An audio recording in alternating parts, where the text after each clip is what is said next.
Hello, and Hello. welcome back to season three, Season 3, episode one of the Punk Rock Drummers podcast, episode where we 1. will talk to someone. Yeah, it is, right? It And it's that is. first, yeah. Dude, you're fucking my whole movie thing up. It's like an echo. Yeah, it's just like being at the movies with my kids, Matt. Thanks. Anyways, yeah, season three, episode one of the Punk Rock Drummers podcast, where we will talk to someone who is in a punk band, was in a punk band, or just likes the music and was inspired by it.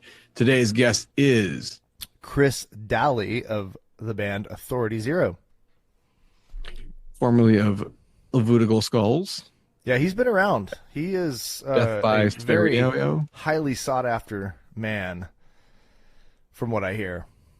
I would like to saw him into pieces too. He's an awesome storyteller, great guest to have on the podcast. We had a really good time. Long show, 2 hours. Yeah, Somewhat 2 hours. It may not be exactly 2 hours, but it's somewhere around there after we edit out 20 minutes of of me what breathing. do you want to call that?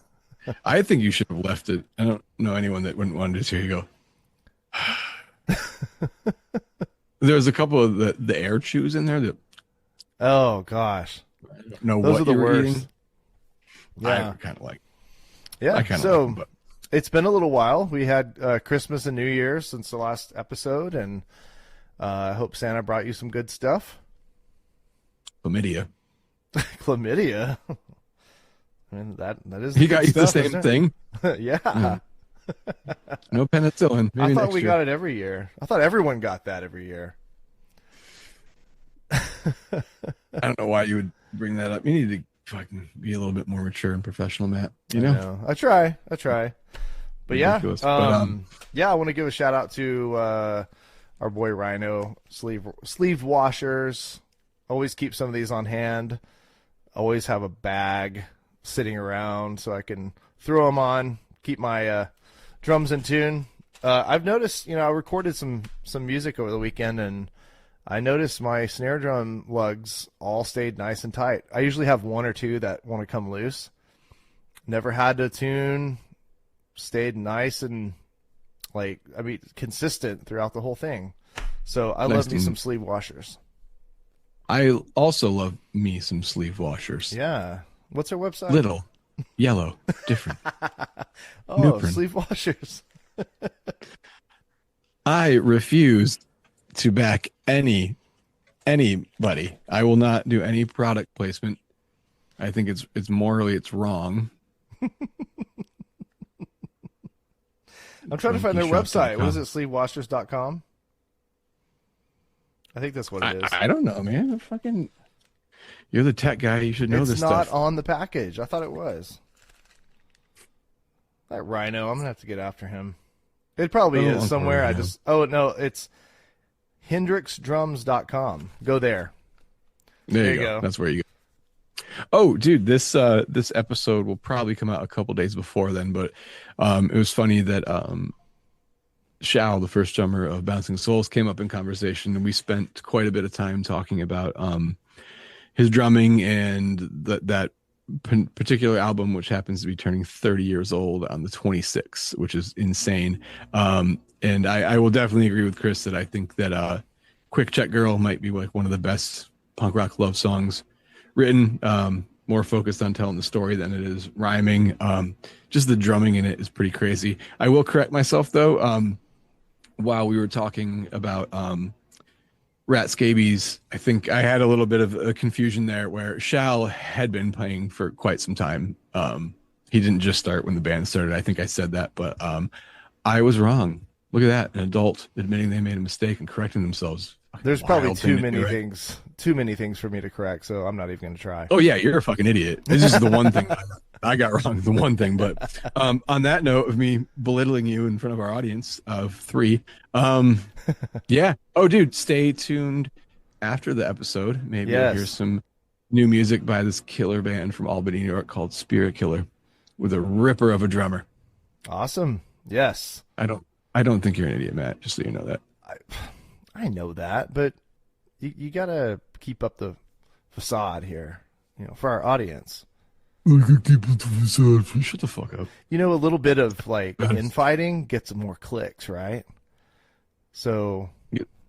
maybe I should name this episode, Christian calls Matt an idiot, see what happens, or whatever, and then more people will watch it or listen.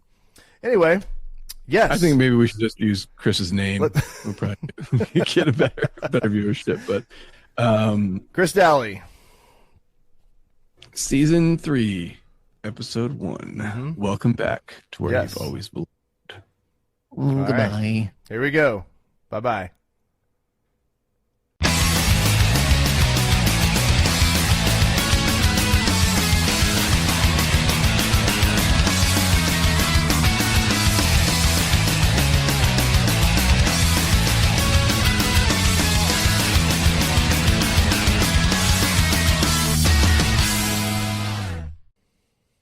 Chris Dalley.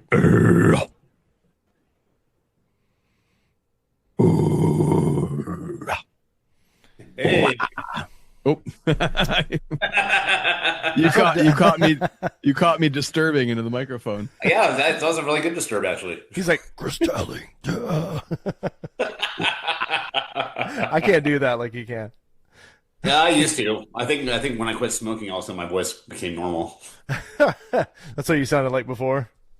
Yeah, well, when I smoked a pack and a half of cigarettes a day, it kind of does that to you. Yeah. You got any cigarettes? Yeah. No, but what is that, Velvet?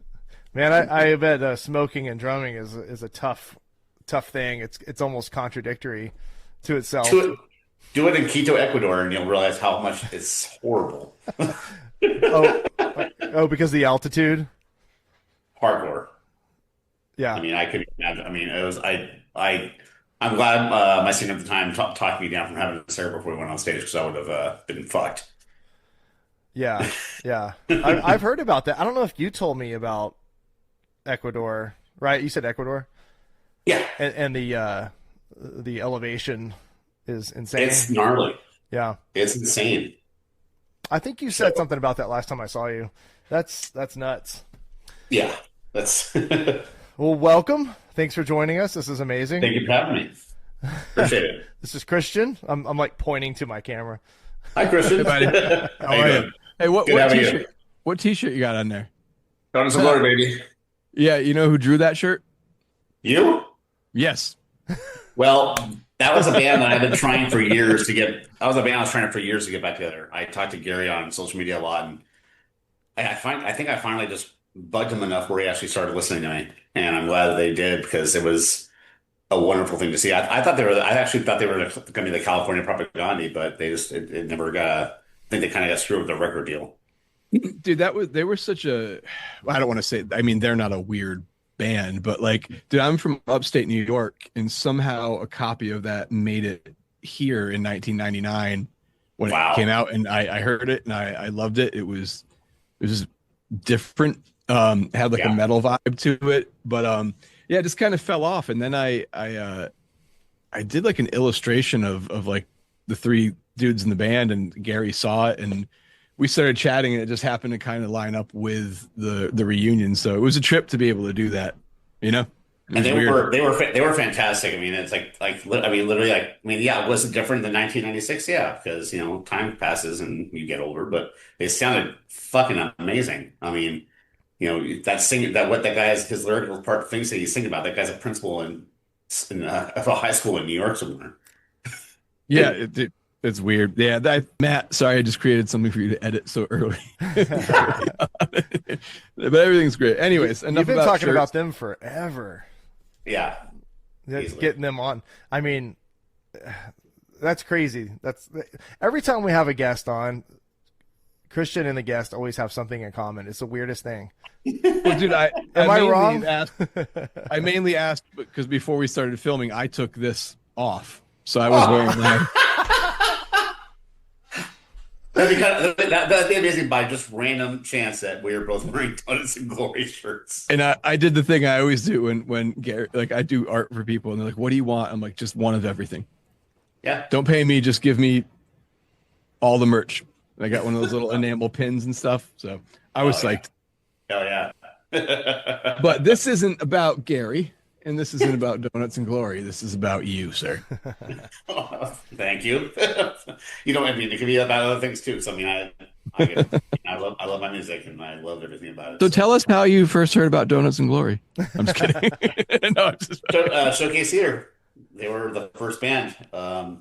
They were opening up for, I believe, the Vandals, and I'm like, whoa, this is different.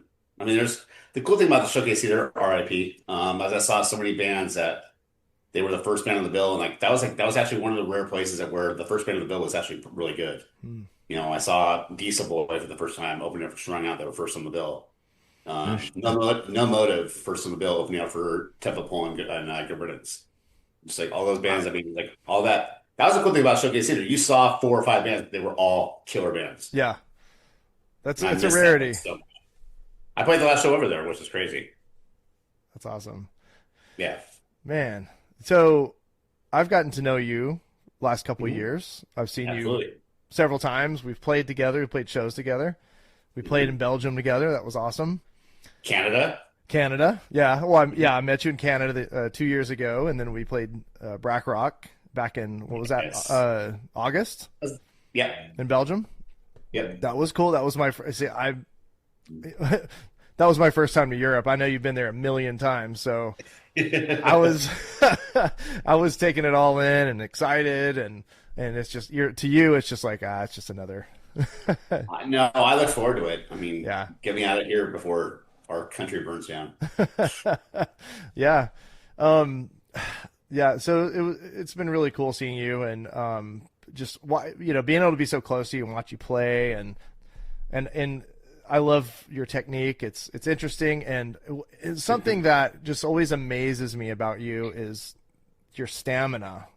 You can just play like the fastest stuff and just go right into the next song, and just over and over and over again. And that was always amazing to me, because I know I can kind of put myself in your place and go, I know how he probably feels, his arms may be burning or his legs might be burning, but it doesn't look like it. Well, the thing is, I mean, especially when you're on tour, and you know this, I mean, it's when you're on tour, you have those 23 hours that are building up. It's like pent up energy. Mm-hmm. Of like, they're just, something's happening, like where it's just chaos all that day. You're driving, all this stuff. And you have to, I mean, as soon as I get on the stage and I get through that first song, then I'm all systems go. I mean, you'll have to drag me kicking and screaming out that stage. To me, that's the best part of touring, is that 1 hour you're on the stage. Yeah. Oh, for sure. And I think I wouldn't have even brought this up if you were in your 20s, maybe. Yeah, I'll be 49 this year. So I mean, the fact that I could actually still have stamina is pretty amazing. Yeah. Going straight for the insults, huh, Matt? Oh yeah. I've been sitting on that one for a while. No. Welcome to the show, you old piece of shit.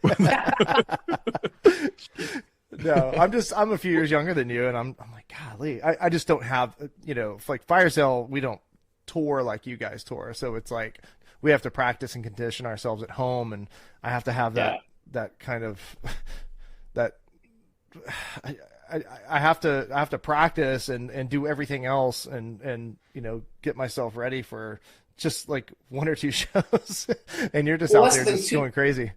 When I'm at home, I mean, I play drums at a doing piano bar. I mean, that's like between 3 hours and 5 hours nightly. And I mean, it's like, I equate the 4.5 hours there than to an hour show of punk rock. So I mean, it's like, by the time I get to play punk rock, I'm like urging to get out instead of having to play Don't Stop Believing. Well, dude, no one ever really talks about those, the other 20 some odd hours in the day on a tour that you're not. So like, what do you, I guess my question would be, between when you were not an old piece of shit to now, like what did you used to do during those 20 some odd hours to fill the time, other than driving, versus like now? Anything different? Well, yeah. I mean, back then, I was young and resilient, so I drank a lot. And I just would walk around. I mean, it's like, it didn't matter if it was an industrial area or just a regular area. I would walk around like crazy, like nonstop. Yeah. Nowadays, I seem to get injured by just stepping off the sidewalk. So I'm a good boy, and I just stay in the backstage area for all the hours. Yeah, you recently hurt yourself, didn't you? I just hurt myself again on Sunday. What'd you do I don't Sunday? know what I did.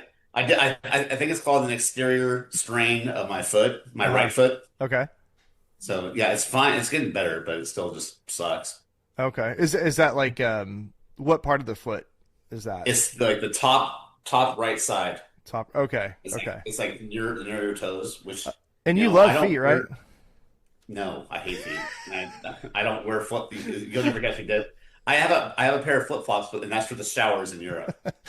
We were at Christian. We were eating before a show. I think it was when y'all played with Voodoo Glow Skulls, and Yeah. we went to a restaurant. It was me and Chris and I guess Steven, Reese, Yep. Bad and afterburn. some other guys, and he was talking about how much he hates feet. I don't know why I Something, remembered something, that. something fucked me up as a kid, obviously. I Dude, mean, I'm sneakers until I go to bed. me I too. have house shoes. Yep. No, you'd I hate me. literally, if you want to see how much I hate feet, be in a car with me, and if we pass by somebody with their feet on the dashboard or on the window, I literally will gag. I mean, Matt, it's put your foot in the frame. Oh no, I actually have tennis shoes on for once. Our please first go, Chris, guest, but I want this to be a fun interview. first, Right. first I'm vomiting already an guest. old piece of shit. I like the Uh, theme of where this is going. Yeah. yeah. So, dude, where I mean, give us a rough little like a run through of, how old you were when you started and kind of what got you going on drumming in general. I started when I was basically 4. Um, I saw as a kid, I saw Kiss, and I'm like, ooh, I want to be like that. And the drum, I saw that. I went to the concert with my parents, and I went, and it was the drum set was on top of an army tank, and it was shooting out. I'm like, this is fucking awesome! Holy God! And so I started playing drums. I didn't really get serious with it though until I was like 7. I saw a video of Keith Moon playing Monterey Pop Festival. I'm like, yeah, and that's the basis of Animal from the Muppets right there. Just Keith Hmm. Moon. And he's my hero to this day. But yeah, I started playing pretty heavily after that. I learned to play along to Kiss records because Kiss is very basic, so you learn the basics. Started playing on Iron Maiden, trying to play along to Rush. And then my dad, who was he was a bass player for the Dickies at this time. So he had tickets to go to a show, and my mom was out of town, so he couldn't find a babysitter for me. So I had no choice but we went to this place called Finner's Ballroom when it was May of 1987, and I saw the Descendants, Hmm. and Well, your dad was in the Dickies? yeah, I know that's what I'm That's sitting here thinking about. sorry. I just needed a minute to absorb that. Anyways. so yeah, That's rad. I saw Descendants when I was 9. The first song they played was Coolidge, and as a guy who was listening to Kiss and Iron Maiden in the 80s, I wasn't a very popular kid at that age, and so Coolidge hit on. I'm like, whoa, the song's about me, and I fell in love with punk rock right then and there, and especially right then in '87, punk rock was not popular. I Yeah. was gonna say you made yourself even more of a target. Yeah, I mean, yeah. A Um, bigger target on your back now. Well, and what a song too. Coolidge is very drum driven. oh, It very much starts so. out with a long drum roll. You know. Yep. And Yeah. so, I mean, I went and bought the cassettes at this place called Hot Rocks Records, which is around the street corner from my house. Hot Rocks Records. Have you ever watched the Bohemian Rhapsody scene in Wayne's World Uh huh. when they pick up their friend from the bus stop who's all partied out? Yeah. Hot Rocks Records is right there. Okay. Sick. Yeah, and So that's where I bought two things at once. That was my first cassette, and I actually started doing burnouts on as my drum set was broke at the time. I had a little kitty crappy drum set, and so I just started doing playing on my Sesame Street books, and I just learned how to just do that. I would just do my edge, oh yeah, yeah, that's a do that tough over and one. over. Mm-hmm. You And said so you were around 9 at this time, you said? I was 9 years old at this time. I was almost 10. Wild. Yeah, and so I mean, That's got crazy. into punk rock, and I went all in, and fell in love with Bad Religion. I fell in love with a friend of mine used to make me this older kid used to make me compilations, and so I fell in love with 7 Seconds. I've been I'm all about a lot of the melodic stuff. I mean, I like hardcore to an extent. I think Agnostic Front is amazing, but I need melody. So Same. seven, 7 Seconds is one of those bands that had the hardcore sound, but also their lyrics were different, and he sang. Yeah. And so I fell in love with them.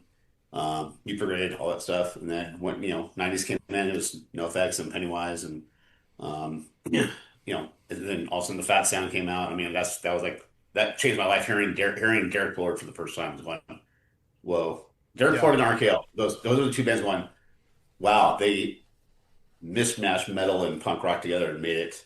Oh, for sure. And it's like, those are my two biggest influences, are, well, actually, no, sorry, three: Bill Stevenson, Bomber, and Derek Lord. Yeah. Yeah. And I think it's what shit me on from early on. Yeah. And Bomber, I mean, that stuff's so hard to replicate. Yeah. And he played bass too on that record on Rock and Nightmare as well. Yeah. I mean, his drumming is just like surgical precision and so fast. Well, yeah. And I remember hearing it going, oh my God. And then I think about 3 years ago, I saw this interview from the guy who produced Rock and Roll Nightmare. And I got even more pissed off because he did everything in one day. Like, really I saw that interview. Incredible. I think I sent that to Little Joe. I think he had already seen it though. I can't remember. I can't tell you how many times I've talked to Joe, Chris, and just bit their ear off about Bomber and Derek. I mean, I met Derek a couple of times, but I never had the pleasure to meet Bomber. I never met Derek.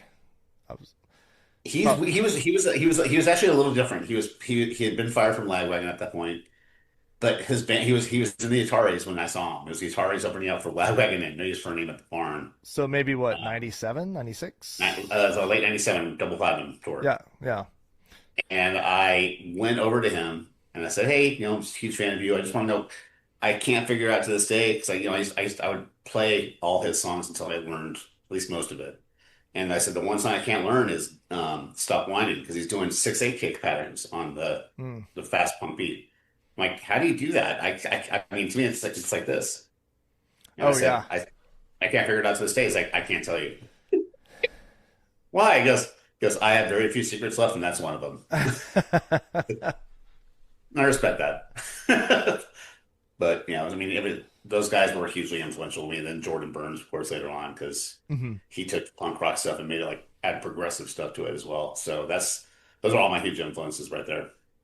That's awesome. It's crazy too that you had those influences at what, like 12? Yeah. Like I feel like you got that stuff a little earlier than most people do. Yeah. Yeah. I mean, I got lucky. I mean, I feel like I got lucky. I mean, talk about the right place at the right time. I mean, I hearing Buying Against the Grain when it came out and just going, whoa. So just hearing stuff. Was your dad kind of like the one who exposed you to most of that stuff? He exposed me to it initially with the live concerts, but then there was a buddy of mine who eventually would make me just compilation cassettes. And that's how I got to know bands like Toy Dolls and all these other bands too. And, right. Are you just reading my Christian with the Toy Doll shirt on? Oh God! I have a video of them playing on my phone right here when we played with them at SBM Fest in 2018. Yeah. Well, I don't know. I mean, I am wearing RKL underpants, so I'll show you those. Hey, I've got an RKL skate deck right there. Yes, you do. I see it. Yeah. Yep. Joe gave it to me. I don't have anything behind me. I have. Yeah. So you had to have taken drumline, right? I was in drumline. Okay. I think it's the only reason why I never got arrested. Because remember in Belgium you showed me your techniques and everything on your practice pad. Yeah, it was amazing. I have a video of it. I fell in love with it. I mean, I loved, especially like playing the bass drum. Having to learn how to basically do fills with four guys, like that stuff. Learning chops like that I wouldn't have learned before. I mean, I think that's what got my left hand even more. Everybody knows. People associate me a lot with my left hand because I do a lot of weird ghost notes, and I'm left-handed bass, right-handed kid. But that's where I really got to get to my feel for my left hand and really just go to work on the snare drum and all that stuff and just do stuff like that. So that shit really got me going. It showed me that whole other side of drumming. Yeah, when I was in high school, that's what I wanted to do, but I kind of thought that I was supposed to play sports and you couldn't do both. So I played football and I was playing football, mostly sitting the bench, but while the guys were out there playing drums and doing all that Did you stuff. say sniffing the bench? Sitting the bench. Oh, yeah. Sorry. Damn fantasy. But I feel like I missed out on so much because Well, the thing you wouldn't have been able to do both because I mean, with marching band and all stuff, you had to be there at 6:45 every morning. You were there for 2 hours every day, learning where to move and all that stuff, and then doing all that stuff. You had drum line practice like 2 nights a week. You had the football games on Friday. You had the competitions on Saturday. The only yeah, time I actually had anything to do was Sunday. yeah. I mean, it was your basically your fall and winter were you were like Yeah. you couldn't do.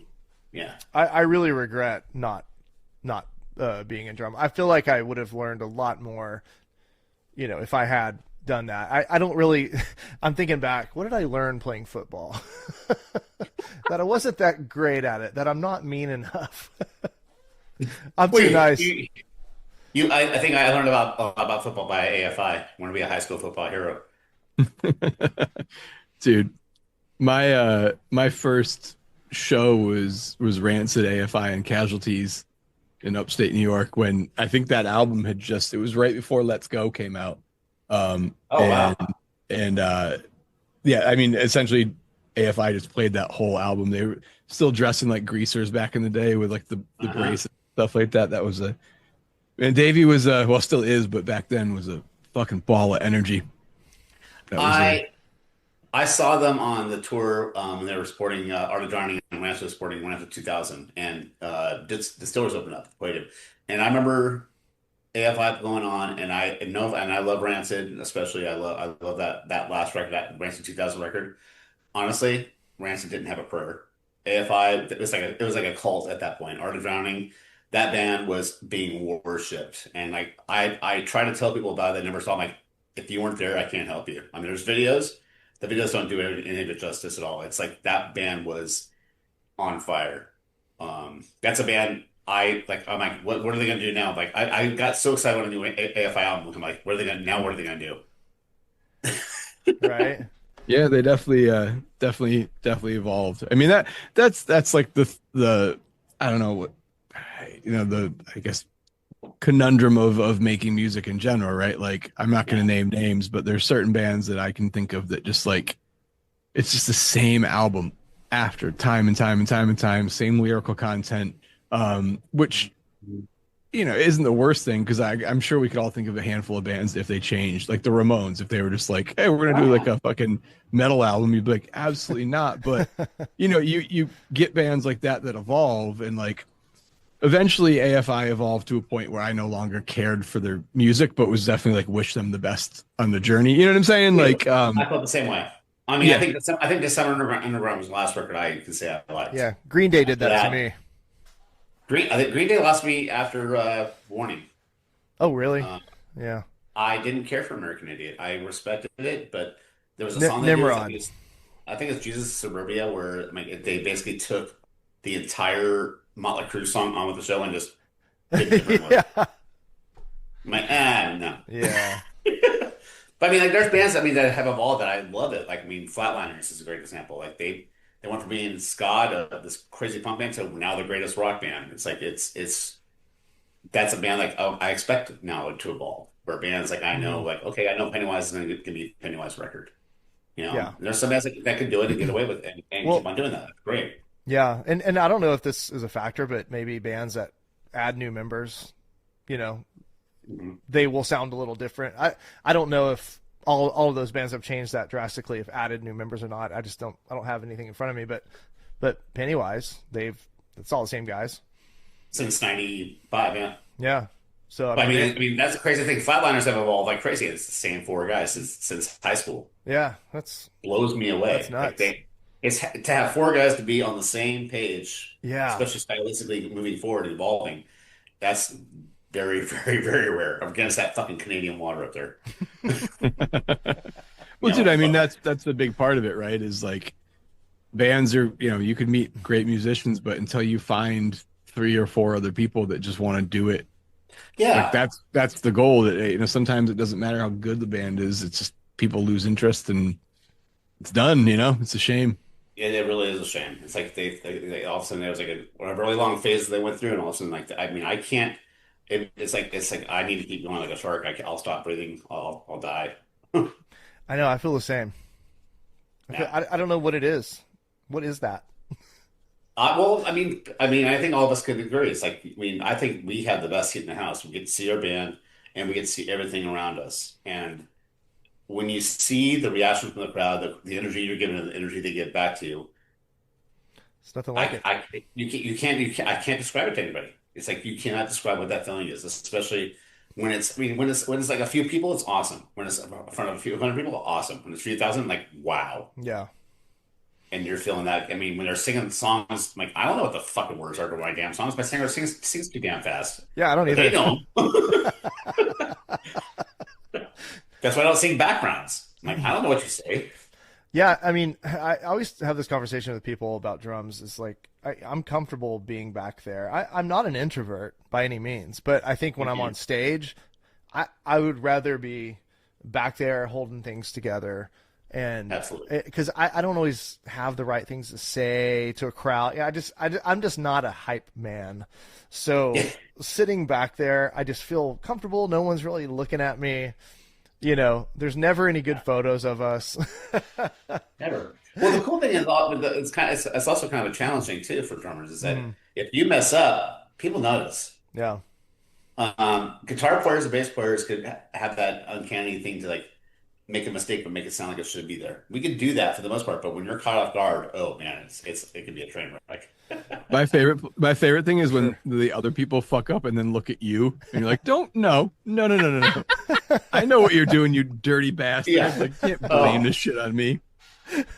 Oh, it's the worst. So I mean, I went like I never I whatever, not at like a level of playing with you guys, but the longest running band I was in was like a hardcore punk band, and I was the vocalist in it, and that was like, it was my brother and like two of our childhood best friends. But I remember practices were fun, and then that first show, I'm like, I don't have cymbals to hide behind. Like this is yeah. fucking awful. But then I mean, it got to a point where I actually quite enjoyed it. But yeah, those parallels, man. That's a different. You're right. It's a very different seat in the house for sure. It is. I mean, there was I was, before I got in any bands, I was playing at this bar, and we were a punk cover band. Like we would do 3 to 4 sets of punk covers, and our singer left, and I was the only one who still knew the words. Going, Dally, you go up and sing. I'm like, I've never been in front of like, no.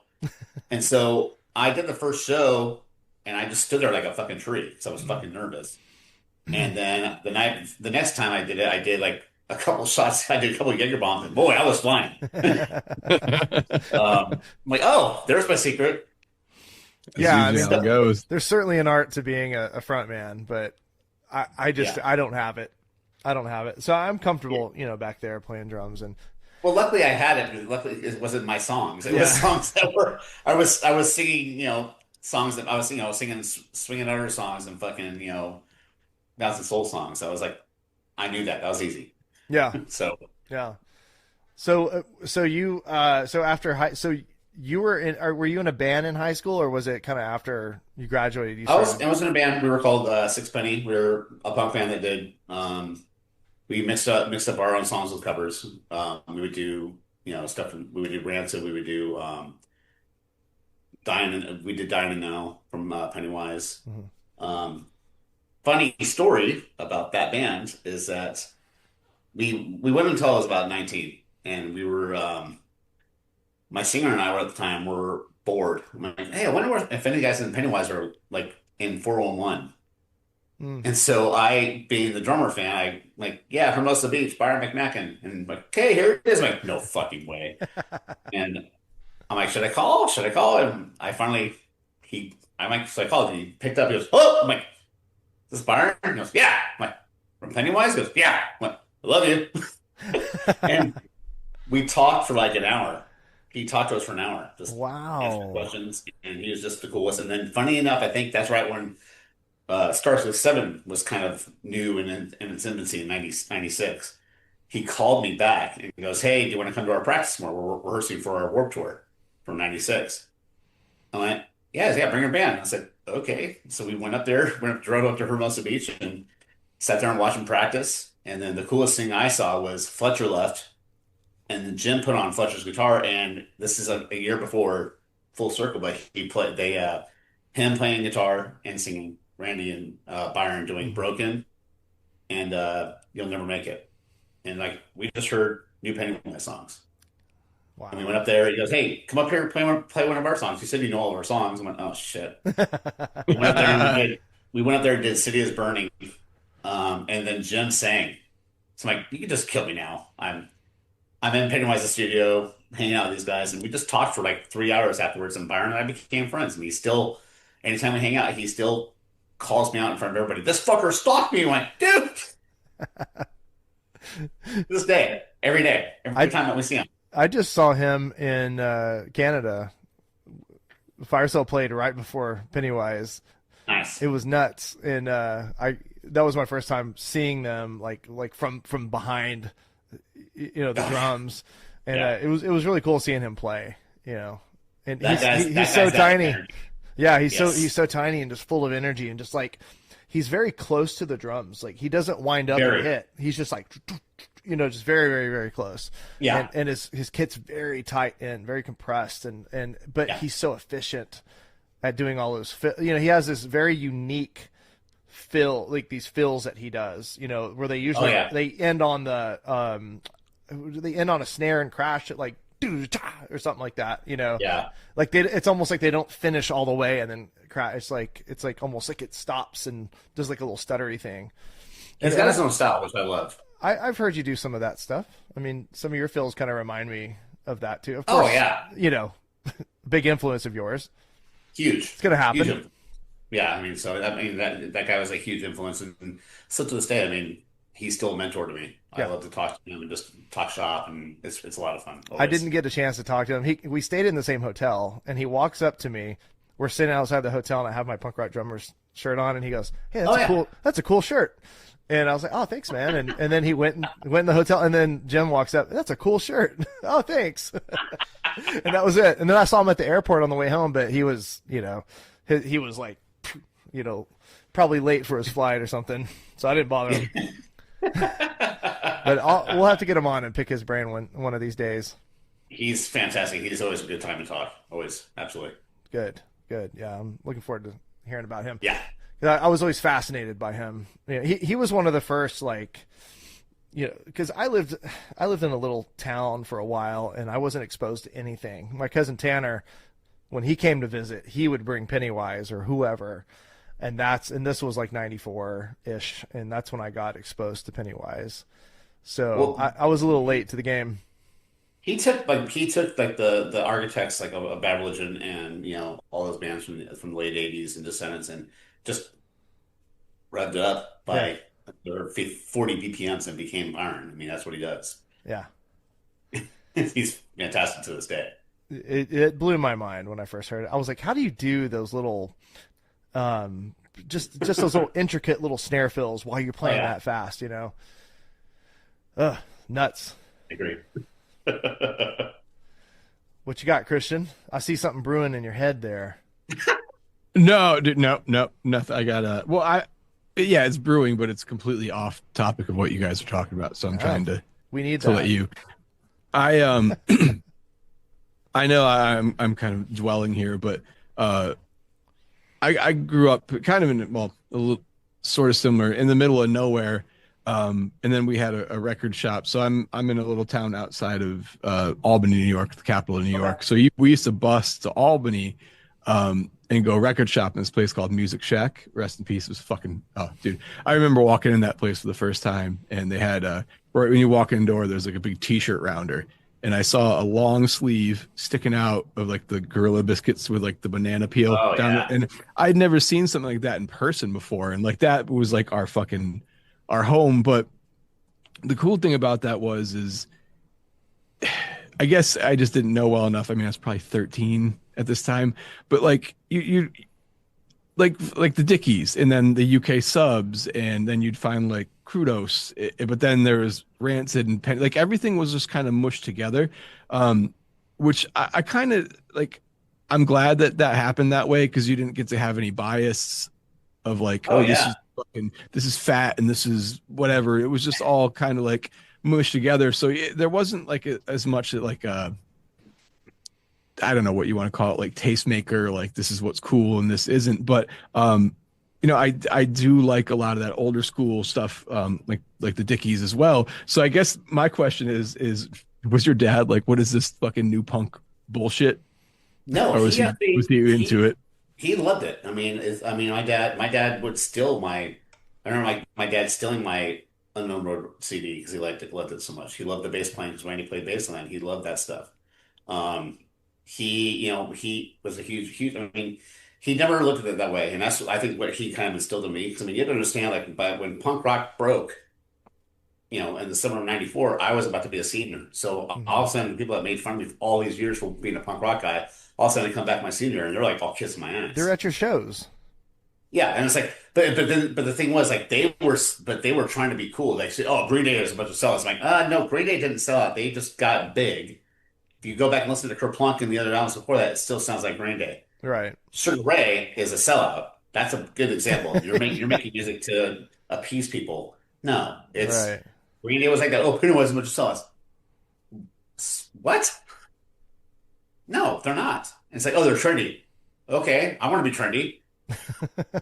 That was one thing I think I learned on from my age. Is like I don't give a shit if my band gets big enough. If we get big, that means that hey, something we're doing is catching on, which is Yeah. great. And I'll tell you, I mean, watch going from like buying tickets day of the shows. I'm like, oh, I have to buy tickets now a couple weeks before because now people are going to these shows now. I mean, it was insane to watch it, but I never ever once I mean, my dad and I just like we bonded over that stuff. I Hmm. mean, he came from middle school, but he's like, so who's new now? And like I would like show him like how to clean everything or any of that stuff. So I mean, I love the fact that he got into the new punk scene. I mean, my mom and dad were at all the shows Yeah. uh, that I went. That they came to every show of mine, and it was like they are the biggest supporters. Yeah. Sick. That's Oh yeah, man, that's awesome.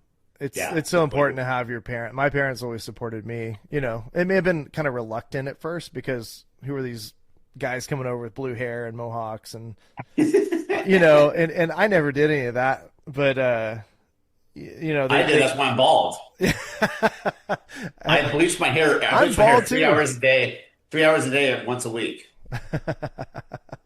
Which was Three ball stupid. guys with glasses I podcast. know. We got a new. Seriously. But but my parents were insanely supportive. I mean, they would build or make sure we had practice spaces or set it up to where we could practice or in the garage or whatever. And I couldn't have done it if they weren't supportive. So Yeah, my dad and I and one of his other friends, we soundproofed the garage. That's where we practiced. yeah, Up until I mean, that's where Temple Pole practiced when I was in Temple Pole. Like they'd come out to my thing, so we could practice anytime. So my dad and I soundproofed the place. yeah, So Temple Pole would practice there. I mean, that's what we did. I was like where we first started and all that stuff. So it was. I love the fact that they were so supportive in that way. And like my dad would come out, they would maybe come and do a shot with all this, whatever it was. It was cool. I mean, that was really cool to have that. Yeah, dude. Were there any like? Did he ever have any like old school punker like friends over that you didn't realize who they were until like years later? Well, it's kind of sad, but we went to his guitar players. It was after he had left the Dickies. He was in this band called Siddhartha. And, Yep. it was this guy's funeral, and that's where I met Stan Lee and Leonard. That was like because I didn't go to any Dickie shows. All the Dickie shows back then were like they were way past my bedtime. yeah. So, I was wondering and about that. so, but I mean, I remember like Leonard telling, I forgot what the joke was, but I remember Leonard telling me the most disgusting cigarette ashtray joke in the world at this funeral. I'm like, why are you telling me this? I don't understand what you're talking about. You're, And you're like, I'm only this many. yeah. Well, Why you? at that point I was 13, but still, I Oh, was well, like, and my mom and dad did not know I had just started smoking, so that was fun. Oh, Because they were both smokers, and when if you're a smoker, you can't tell when other people are smoking if the breath, whatever it is. oh yeah. There was 5 years where I was 18 when they finally caught me. But I mean, that was a cool thing. Was I mean, it was weird because I mean, seeing Stan and Leonard now, it's like they don't remember me because back then they were on a lot of drugs. So, Yeah. so it was, now they know me, which is cool. Stan goes, "Oh, he goes, I spy a deli." I'm like, "Hey," which is cool. But that was pretty much all. I mean, my by the time my dad had his his Hessian friends and his punk rock friends, Hessian. and most of the Hessian friends were at the house. So Are you familiar with Hessians, Matt? Did you have those? Well, so yeah, we called them Heshers, but we'd always see someone weird, and we'd go, "Oh my goth, what the hesh is that?" oh my gosh. Yeah, that's what we would always say. That. Well, that was the thing. What the hesh is that? Well, I mean, I had my Hessian friends too. Because I mean, and even though I wasn't into Kiss or any of that stuff anymore, I still loved the Megadeth and Slayers and especially Anthrax was huge. And Iron Maiden was always to this day, tattoo right. Yeah. They're my favorite band of all time. But it's like I still listen to if an album came out and I liked it. I remember I had short spiky hair and I went and bought the fucking Skid Row quick Slave to the Grind record because I thought it was a good record. I didn't care. I mean, there was guys like, oh, I listen to punk rock. Well, then you're kind of closed minded. And that's like one thing I like about to do with my drumming is like I try to take cool things about that a different style than what if that would sound good in a punk rock song? Yeah. What so this is what I did when I was learning drums. I had a speaker and I would listen to Nirvana Nevermind or whatever and I would put a tape in and play to it.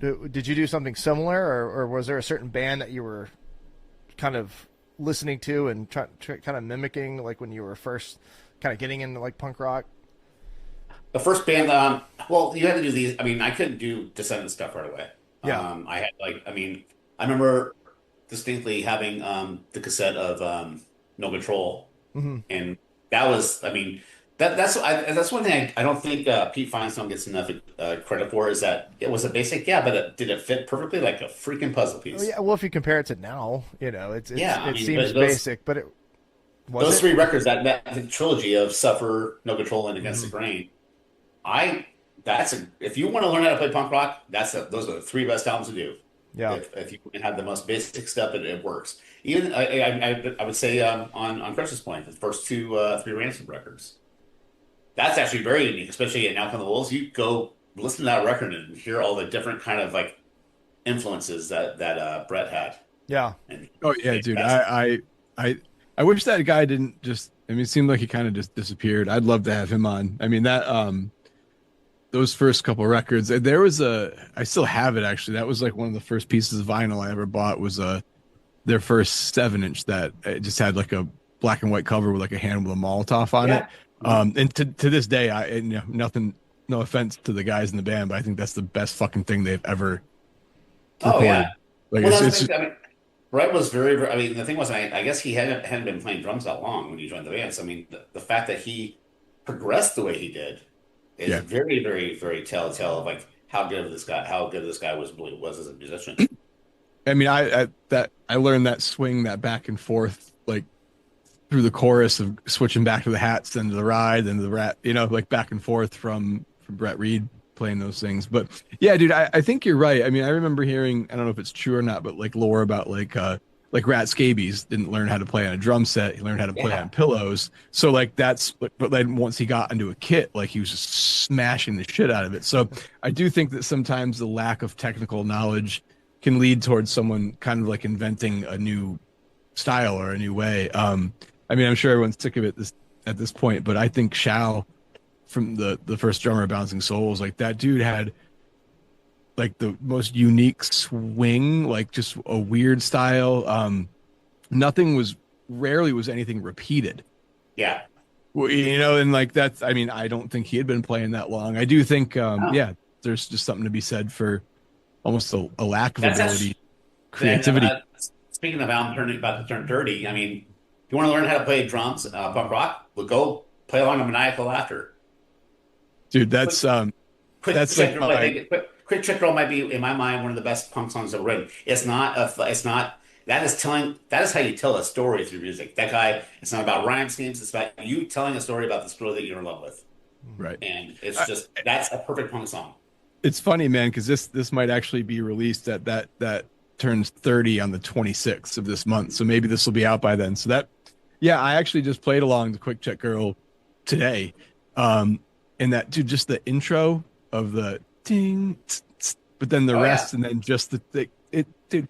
I don't know how those guys, like the whole band, like just the structure that they had back then just made there's like no rhyme or reason, and it's just crazy that like you just put the right motherfuckers in a room together, and that's what happens. Brian and Pete. It's wild. Brian and Pete are that's like an acid and a base, and it just worked. That was a mold that they did well. I mean, they shouldn't acid and base. It shouldn't have anything common, but those two guys made it work, and they made their own sound, and it became the fucking Bouncing Souls. And it's like I agree with you. So I mean, the one thing I always will love Mike McDermott, who replaced Shao. But the thing was, he never had the same kind of style that Shao had, and I kind of missed it on some songs. Like I remember like going to a show and I would start the air drum, like it wouldn't be right. Like remember like Kate is Great, it wasn't the same thing, or just stuff like that. I mean, I thought Shao, he brought his own style to it. I think he was one of those guys that again, I think just fell out of love with what was going on and just kind of ground himself to a halt, which sucks because he was a great drummer. But yeah, I think Maniacal Laughter is, if you want to listen to punk rock and play along to that record. That one's a great one. Yeah. Oh, dude, no rule. Yeah. It's funny too. When we talked to McDermott, I think was it the last, Matt? Was it the last episode of the last season? I think it was. Yeah. And like, I mean, what a sweetheart of a guy. And it's funny is I agree, but then in the same breath, I don't know if I could picture Shao playing on True Believers. Nope. Or that song, you know what I mean? So it's like, I think that every drummer in that band sort of ushered in a new era, and like, yeah, it would have been cool to hear what he would have done, but ultimately I think it just sort of, I don't know. I guess I just wish he found another project. Again, dude, like everyone says their favorite drummers, like he's one of my fucking favorite drummers. In case you can't tell by that, I'm fucking gushing. You're right. I mean, you're right about that. I mean, I don't even want to imagine what Shao would have tried to do on an Anchor's Way record, because McDermott made that record his bitch. It was such a good record. His drumming on that record it was already amazing on How I Spent My Summer Vacation, and when they did the split with that band I was talking anymore, but I mean, when Anchor's Away is, I think, when he really found his footing in that band. He became a songwriter along with Brian and Pete. Yeah, dude, that I love how we've just found a common thing, and then we're not talking about you anymore. I know. Sorry, dude. That you know that? Are you familiar with the song "Old School"? Yeah. Like, what the fuck is that? Like, the drumming on that is weird. It's insane, right? Like, it's just weird. Again, man, I know I'm just fucking kicking a dead dog around in the basement right now, no, but just the way that's, I think, when you think about punk rock drummers, I talk about, it should be about me. It should be about like what we love about these guys. That I don't need to talk about me ever. I can talk about music and just be happy. Well, see, you do a podcast with Swinney, so you're used to just kind of just talking. Yeah. Wait, what do you do with Swinney? We started doing this thing called Vinyl Destination, where we'll pick a record and talk to a guy in the band about it. Like, so the first album we did was Today's Empire, Tomorrow's Ashes with Todd Kowalski. We did About Time with Jim. We did Element of Sonic Defiance with Strung Out. So it's like, I mean, it's been a while because I have no life at all. I mean, I've been gone on tour since basically last April. That's a life. Okay. So when I'm home, Chris is out doing stuff with you guys, or taking a family vacation, or doing stuff like that. Yeah. But he's not as cool because he's bald, but he doesn't have glasses. Yeah, see? So fuck that dude. Yeah. I used to listen to the One Time on Tour. I started getting into that during the shutdown. I never listened to podcasts, and then when the world shut down, I was like, all right, time to give this a try. Yeah. What else could you do? Are y'all still doing Vinyl Destination? I haven't seen anything posted in a while. He actually just tagged me. So it was like the 1 year anniversary of when we did the interview with Jim. He goes, yeah, we need to do more. And I said, yeah, we'll definitely do more. It's just once I get home in April, we'll do stuff. Yeah. Well, so. He was the one I talked to about whenever I wanted to start this, and in my mind, you got to have all these people, you have this team and people editing and all this. How do you do this? How do you do that? And he's like, dude, just be yourself. Just make it the most simple podcast. Yeah. Just talk. Be real. Don't do a whole bunch of edits. Don't edit out ums. And whatever. Just put it out raw. People like it, and I did. There was a time I was actually thinking about like doing kind of what you guys are doing, but I actually was just thinking about like a punk round table of like 5 or 6 guys and discuss like a drummer. Like so, this episode we talk about Derek Plord. This episode we talk about Bonner. This episode we talk about Shao. Yeah, just like, and I mean, it's just like I just love to hear what people, because people. That's the best thing about people is everybody has their own opinions. It's like I love to hear what people say about. Well, and it's really interesting because like people like Derek. When I got into Lagwagon, it was I was a little late to the game, but I mean it was before Double Platinum and everything. But like, I really got into them Double Platinum, and Dave was playing with them, so and then it seemed like there was no footage of Derek or. There were no photos back then. I couldn't find anything about him. It was just very mysterious to me. And even to this day, knowing Little Joe and knowing some of you guys that knew him, I still don't know much about him. So something like that would be really interesting. He's an anomaly. I mean, there's that video of them, I think, in Montreal, and it's like opening the show and they're playing Discourse, and I'm just sitting there going, "That's a great song." My God, Trash. It's my favorite album.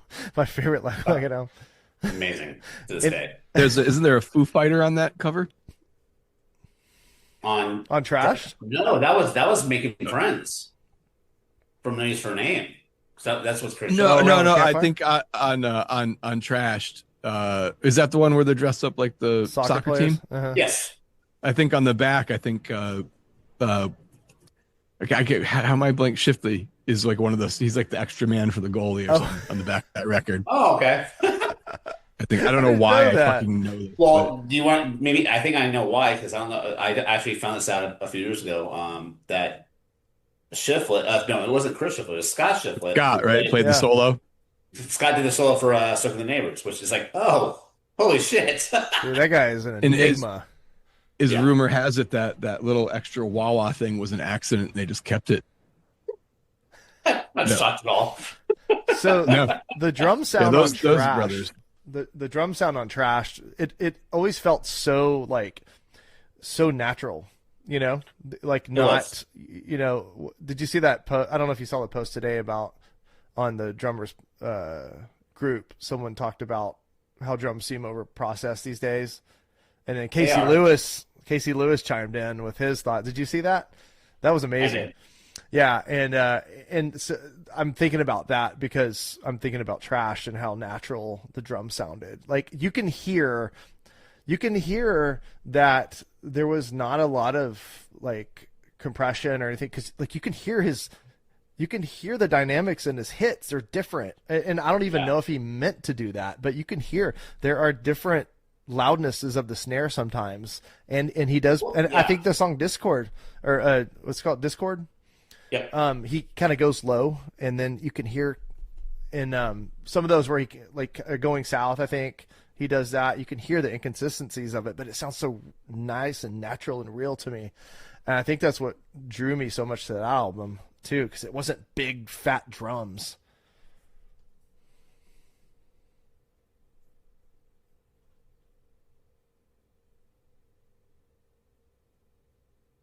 Oh, we froze.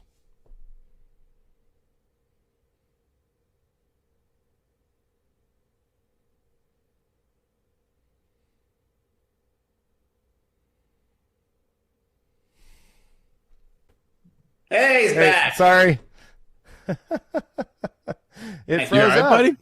I'm sitting here talking, and all of a sudden, y'all are looking at me like this. Yeah, that's what we thought about you. We thought you were having a stroke. It's still recording. But what I was saying, Chris and I continued talking while you were frozen. Oh, okay. Sorry about that. It's never done that before. I'm working on getting better internet, and my studio is a metal building, so I've got a window open with like this Wi-Fi extender. But anyway, I was just saying I liked it because it was so natural sounding and it wasn't overproduced and like giant and fat sounding or whatever. Absolutely. Yeah, I agree. I don't know what y'all said after I froze. Oh, I was just talking about how to call Tammy to give you your shot because you had another stroke and froze up again. Well, it's funny, man, is like what happened to a mid-tune snare drum? I feel like there's a couple years where it was like either cranked like as tight, like Snapcase style, right? As tight as you can get it. Yeah. Or and like now, I mean I do agree a bit, but like yeah, a lot of snare drums just have that same open boom. But I don't know, man, if you're playing fast and articulate, that doesn't really work. It doesn't pick it up. So Well, yeah, I don't disagree with that post well, necessarily. I mean, the one thing I do miss about, I mean, the one thing I love about snare drums, but also you need to have, I mean, I think everybody wants them tight so they like, like get their ghost notes like easier. But I mean, honestly, the ghost notes pretty much just like non-exist when you crank it that tight. You need to have Right. some bottom end to it, I think, which is weird. I think honestly, if you want to talk to a drummer about recording, Casey's the guy because Yeah. Casey does everything himself, and Casey is to this guy. God, that guy, I tour with him a lot, and I can't help but flip him off like at least twice a day. Yeah, he's insane. I watched some of his, he does those videos of himself playing in his studio, and it just looks effortless. Well, in my opinion, he is the best drummer in punk rock today. And the best part why I think he is the best drummer in punk rock today is not only is he incredible, his style is crazy, he's a fantastic drummer no matter what, but he's the most down to earth, humble guy you could Hmm. ever meet in your life. And Yeah, in my mind, that makes me like you more. yeah. I haven't Um, met him yet, but I hope to. Who is this? Casey Lewis from Belvedere. Okay, I'm He's not And familiar. he's a he's actually machine. playing drums for Matt. He's actually on tour with Matt Caddies right now, filling in for Sean. Okay, so our friend was at their show last night. I don't know where it was, but she There you sent go. me some video of the show, and I was like, "Wait a minute, who is that?" I couldn't tell who was playing drums. Yeah, I mean, he in my mind, like, I mean, there's drummers that are great, but then you like tell they're kind of a little egocentric. I'm like, okay, well, you're not as good as I thought you were. Well, Well, dude, I mean, to be able to play Boz's parts, right? Wasn't Boz the original Mad Caddies drummer? And he was the dude that Boz, played on the other, right? That other record. oh, dude, that What yes, other the record is so good. fuck, dude? That now there it is. That's the example. If you want to talk about just good tuned drums with not a lot of shit on it, the fact that that was what 97 or 99ish around there, Yeah, that record sounds that fucking good on like just an indie label. And whatever, dude. I'm well into my 40s. I don't fucking care about the shit anymore, but I will never call that a punk record. It's too good. no. It's just But too the thing fucking was, good to be. the thing that's weird about them is that first time I saw them, they were the opening band of the last night of the Epitaph Summer Nationals at the Palladium in '94. They were the opening band. It was them, RKL, SNFU, and NoFX. And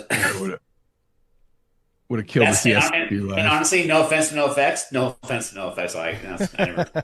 Uh, Following those three bands, they didn't have a perk. That was SNFU on fire. That was RKL just getting back. They had not. They were just about to release Riches to Rags, hmm and then you had the other.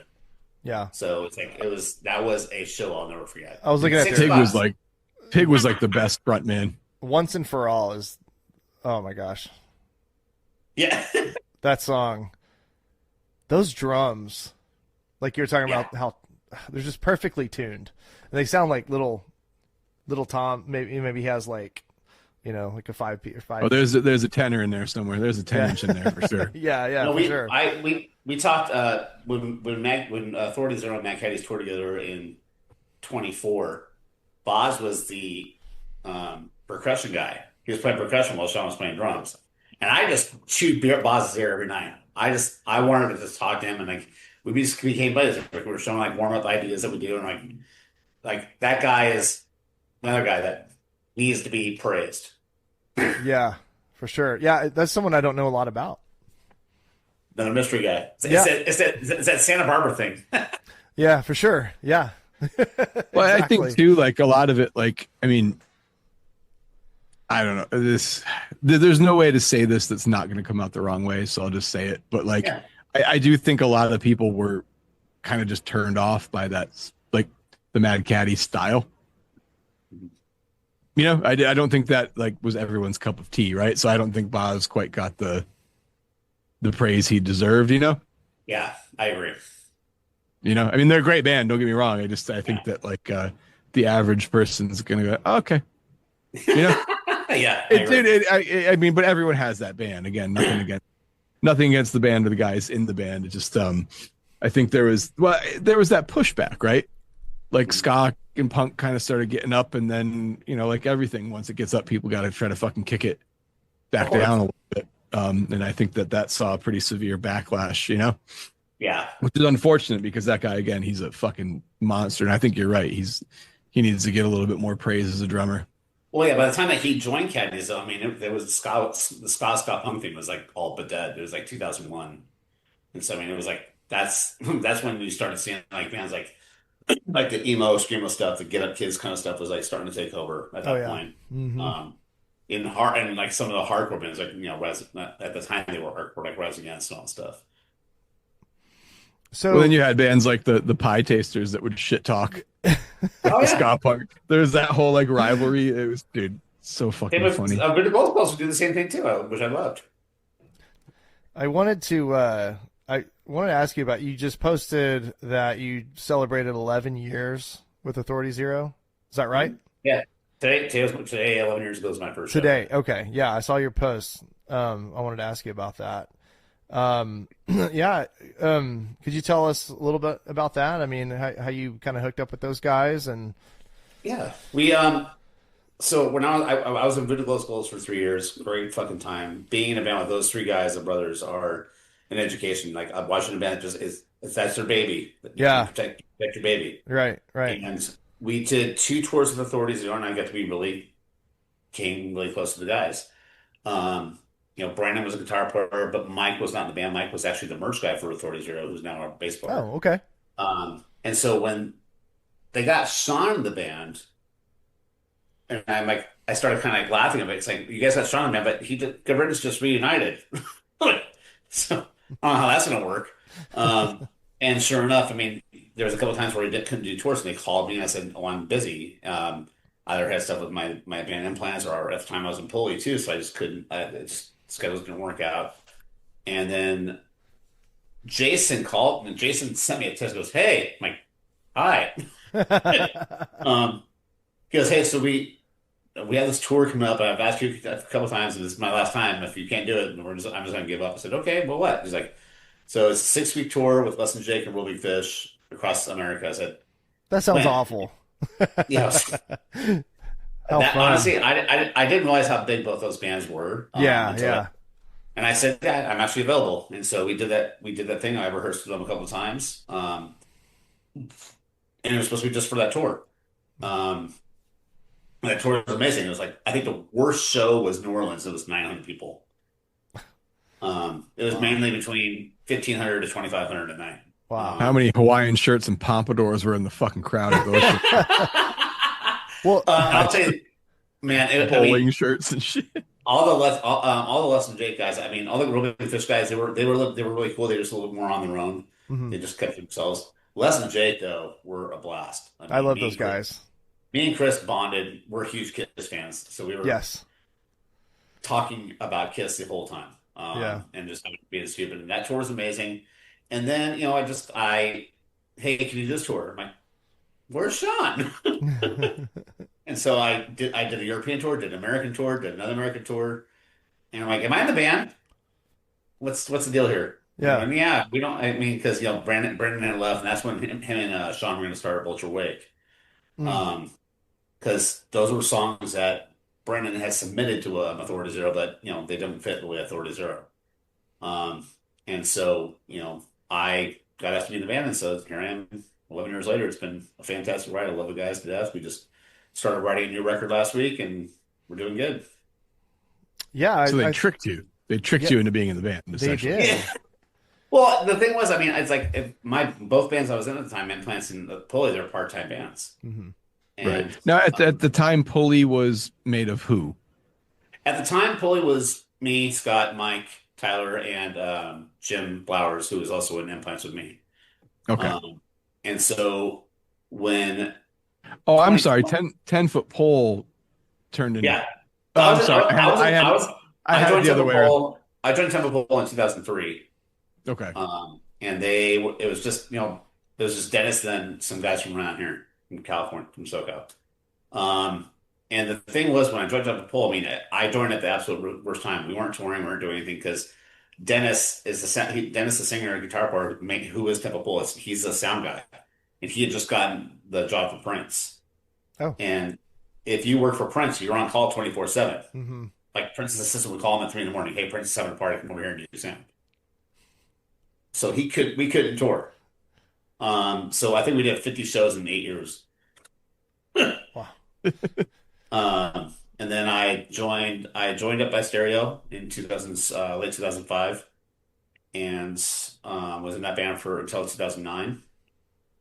Which, by the way, I don't think that band gets enough credit for the band name. I mean, how many people watched Lost Boys and went, "Fuck, they already had it." Like, dude, yep.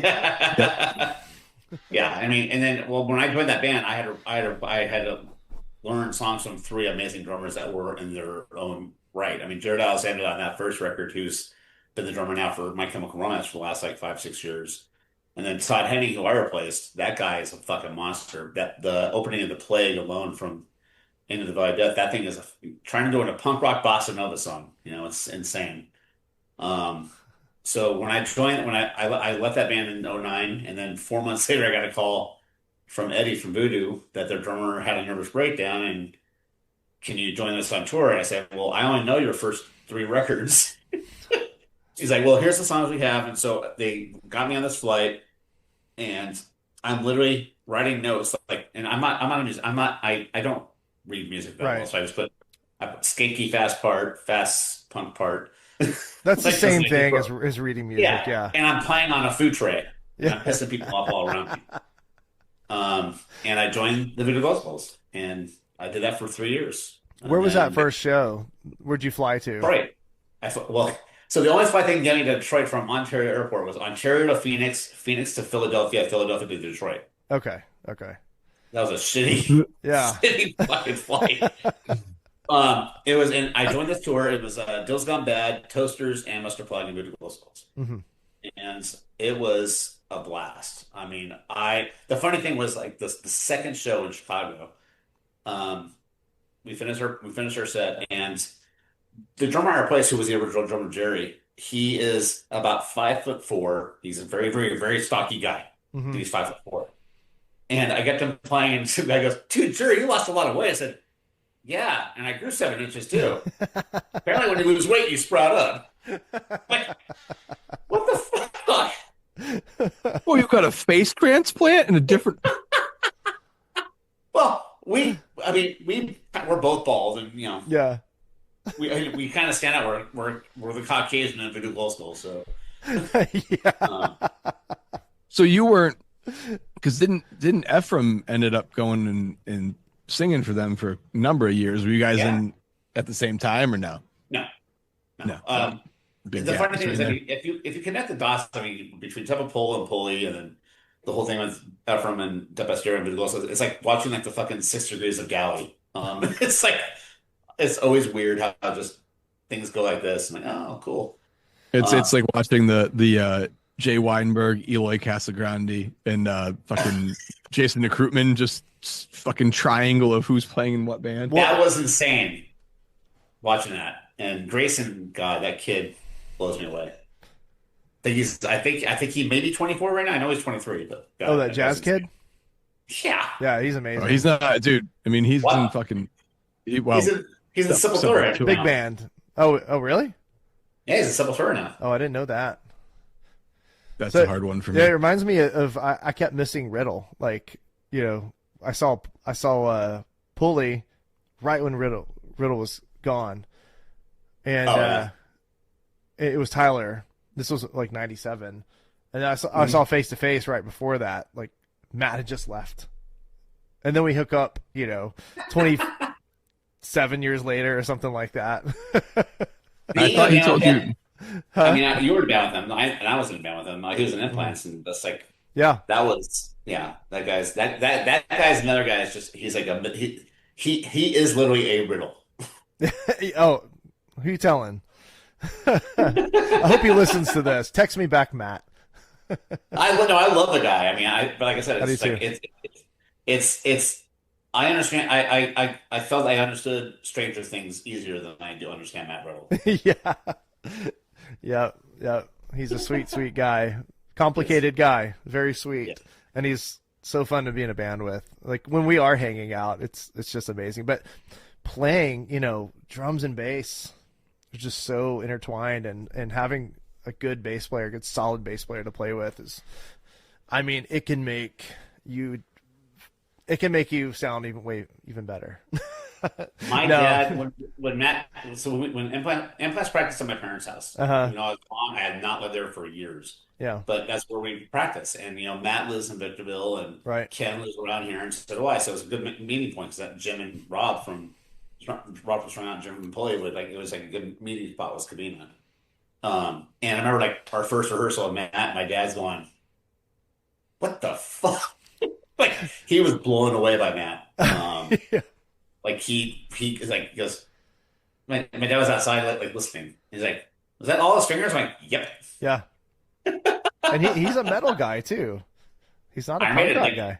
there's a Oh, thing you can on hear YouTube. the maiden. Yeah. Well, I told you about that. I told you about that, didn't I, Matt? And maybe I didn't. Christian, I'm sure you don't know, but we were playing. We were going to play my Labor Day party. Of me, the guy of all people that has a Labor Day party, me. Yeah. Um, so we were gonna play it. So we all said, "Hey, well, let's do an Iron Maiden song because we're all Iron Maiden fans, like, and we'll do it for the first time. We'll just rehearse it on our own. We'll play it for the first time at your party." I've seen this And, video. and Rob goes, well, "What do you want to do?" And Matt goes, "Let's do Phantom of the Opera." I said, "Oh, cool! The 8 minute song with 24,000 changes. That should be fine." And so there's 2 points of view of it on YouTube. Implants Phantom of the Opera, and we played it flawlessly. Yep. And we tried to play it one more time at Punk's Not Dead, and it did not work. It's There's like that something one time was magical. magic. That was it. Yeah. Yeah. It's weird how that happens.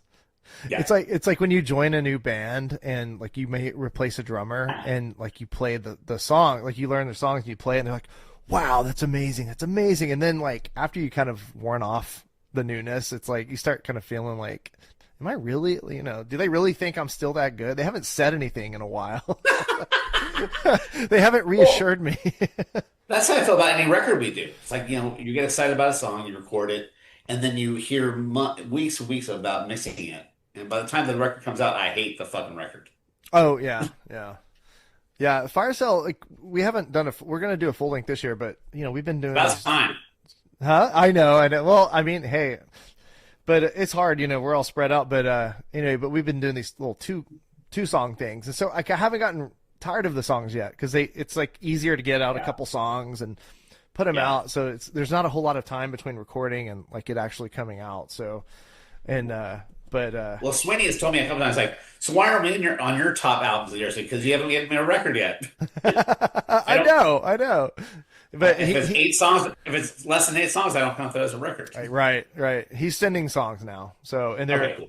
they're good. They're kind of like metal and fast and Nice. so I got my work cut out for me. So he You got knows this. he knows what I'm comfortable with, as a Yeah. drummer. So I think he's got that in mind that he's making sure there's enough like slower parts too, Of course. So I mean, that's the thing about Mike that is crazy about being with Authority Zero is that, he writes a lot of songs, but he is a genius at like programming drums and he Mhm. knows what he goes, oh, this is a Chris Dalley fiddle. Like yeah. Oh, he not knows exactly. Swinny. No, Swinny will send me like the most impossible drum fill ever. And I'm like, Chris, this doesn't make any sense. So I have to dumb it down a little bit. The Implants EP we did with Ryan Green, and Ryan Green is the drummer. Uh-huh. And Rob Ramos from Strung Out is probably the world's most frustrated drummer. I had just quit smoking, and I actually wanted to light a cigarette so bad at the studio because do a feel like this. I'm like, and then he'll like, no, do a feel like this. I'm like, what? I was like, no. And so like going, and Rob always mouths to me, he's like, like, is that the snare, Tom? What the fuck is that? Yeah. So it's just like, oh God, I hate you guys. Drummer Did you ever language is see so that? funny. See that video going around for a while, and oh God, what the fuck? It's I think it might be like a Drumeo video, and it's I can't believe the name of the dude. The guy's a fucking amazing drummer. He does like paradiddles with his feet. the fuck? Oh, Donati? No, God, he's a DW guy. That narrows it down. Yeah, that's true. No, but he's anyways, it's these two dudes and they're having a drum battle, but they're doing the fills. They're like saying them to each other. Oh, jeez. So it's two guys being like bragada bragada bragada, and those guys like doo doo poo poo poo poo. And dude, like I'm like, you get like embarrassed for other people. Like I'm watching this Secondhand video and I'm like, embarrassment. oh my God, just fucking stop. And it's I wish I could remember the name because you would be like, why did he agree?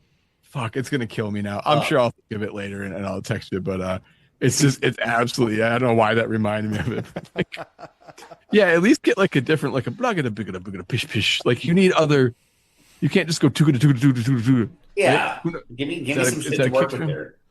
You know, Come on, like guys. So Dupa dupa. So I wanted to ask you about that song, "Ollie Ollie Oxenfree."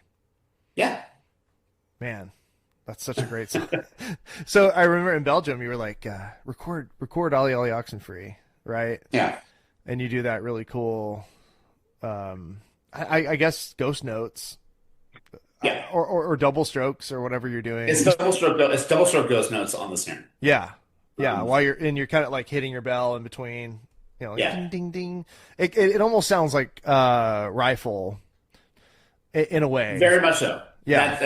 That now that I think, I mean, that might have been an influence in the back of my head, but when I wrote that drum part, I wrote like 20 years ago when I was working at Guitar Center, and I was just me bored trying to perfect "Full in the Rain" from Led Zeppelin.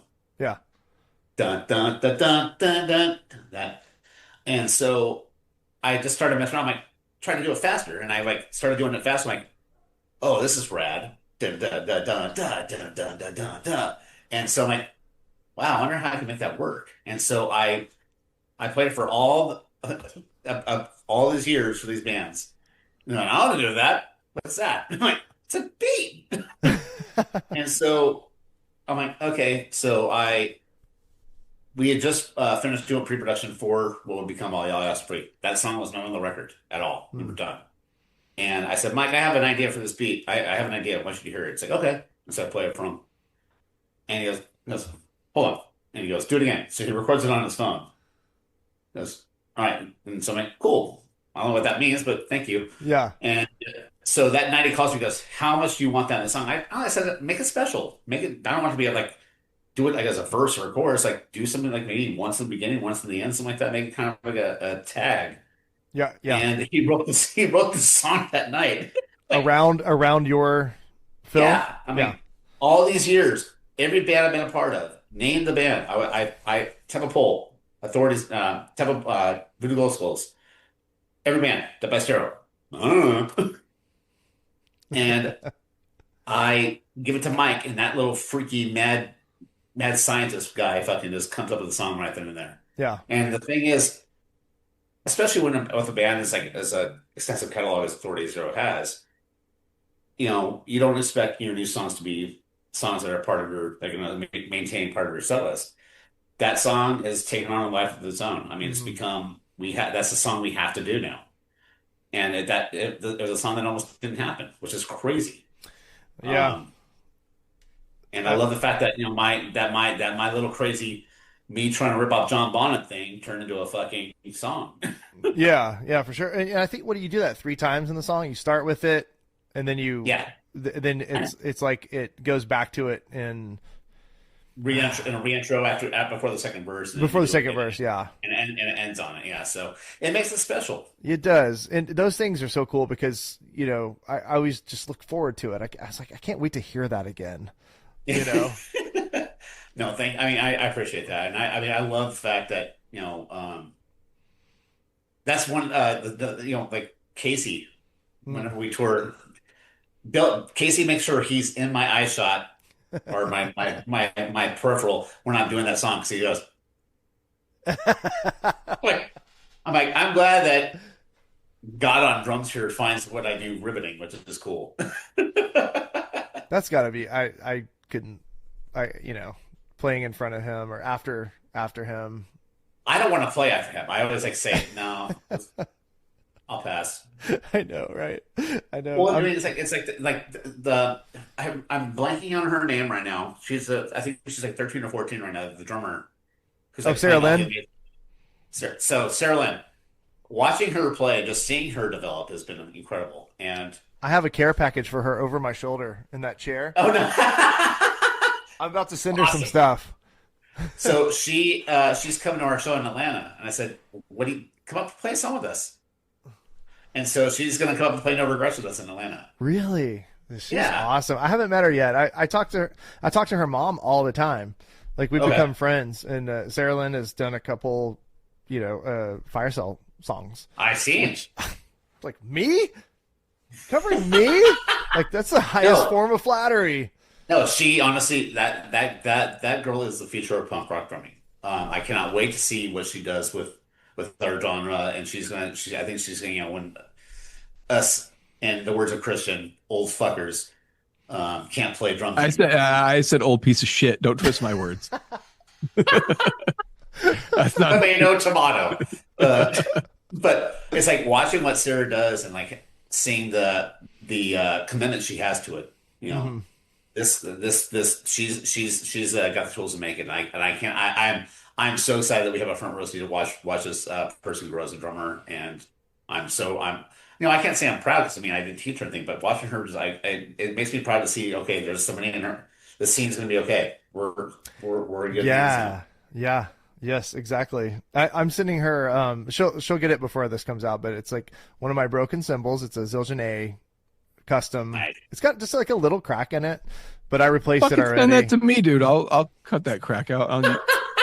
I'm sorry. and some sticks that I used to record some Fire Cell stuff, like some of the earliest stuff that I kept, and because she's been so supportive, and it just some. I was going to say, did they run out of? Huh? Nothing. He's might be a smart ass. Oh yeah, I talk to him. I talk to Christian every single day, pretty much. So I know. I'm trying to not. Anyway. But filter, no off. Turn that off. Yeah, I told him. I was like, just say it. Well, I was just going to ask if they ran out of firewood to heat their house and they need your drumsticks. Oh, is that all there were? See, now you're like, oh, I fucking wish I didn't tell him to say this.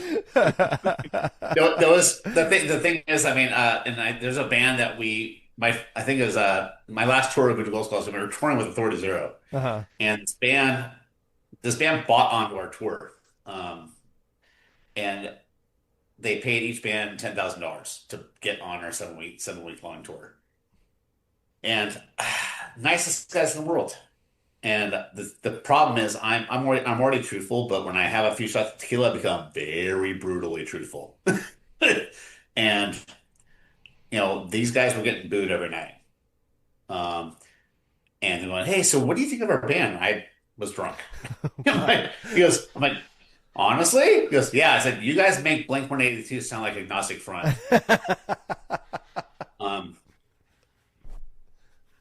And I don't, and I said I don't like Blink-182. So yeah. What was the name of the band? Guy Fawkes. They're from Denver. But I'm gonna give credit too. They did not get a reaction at all each night, and they were on 7 weeks, and they didn't stop. I give them credit. Well, I wouldn't stop either if I had to pay each band $10,000.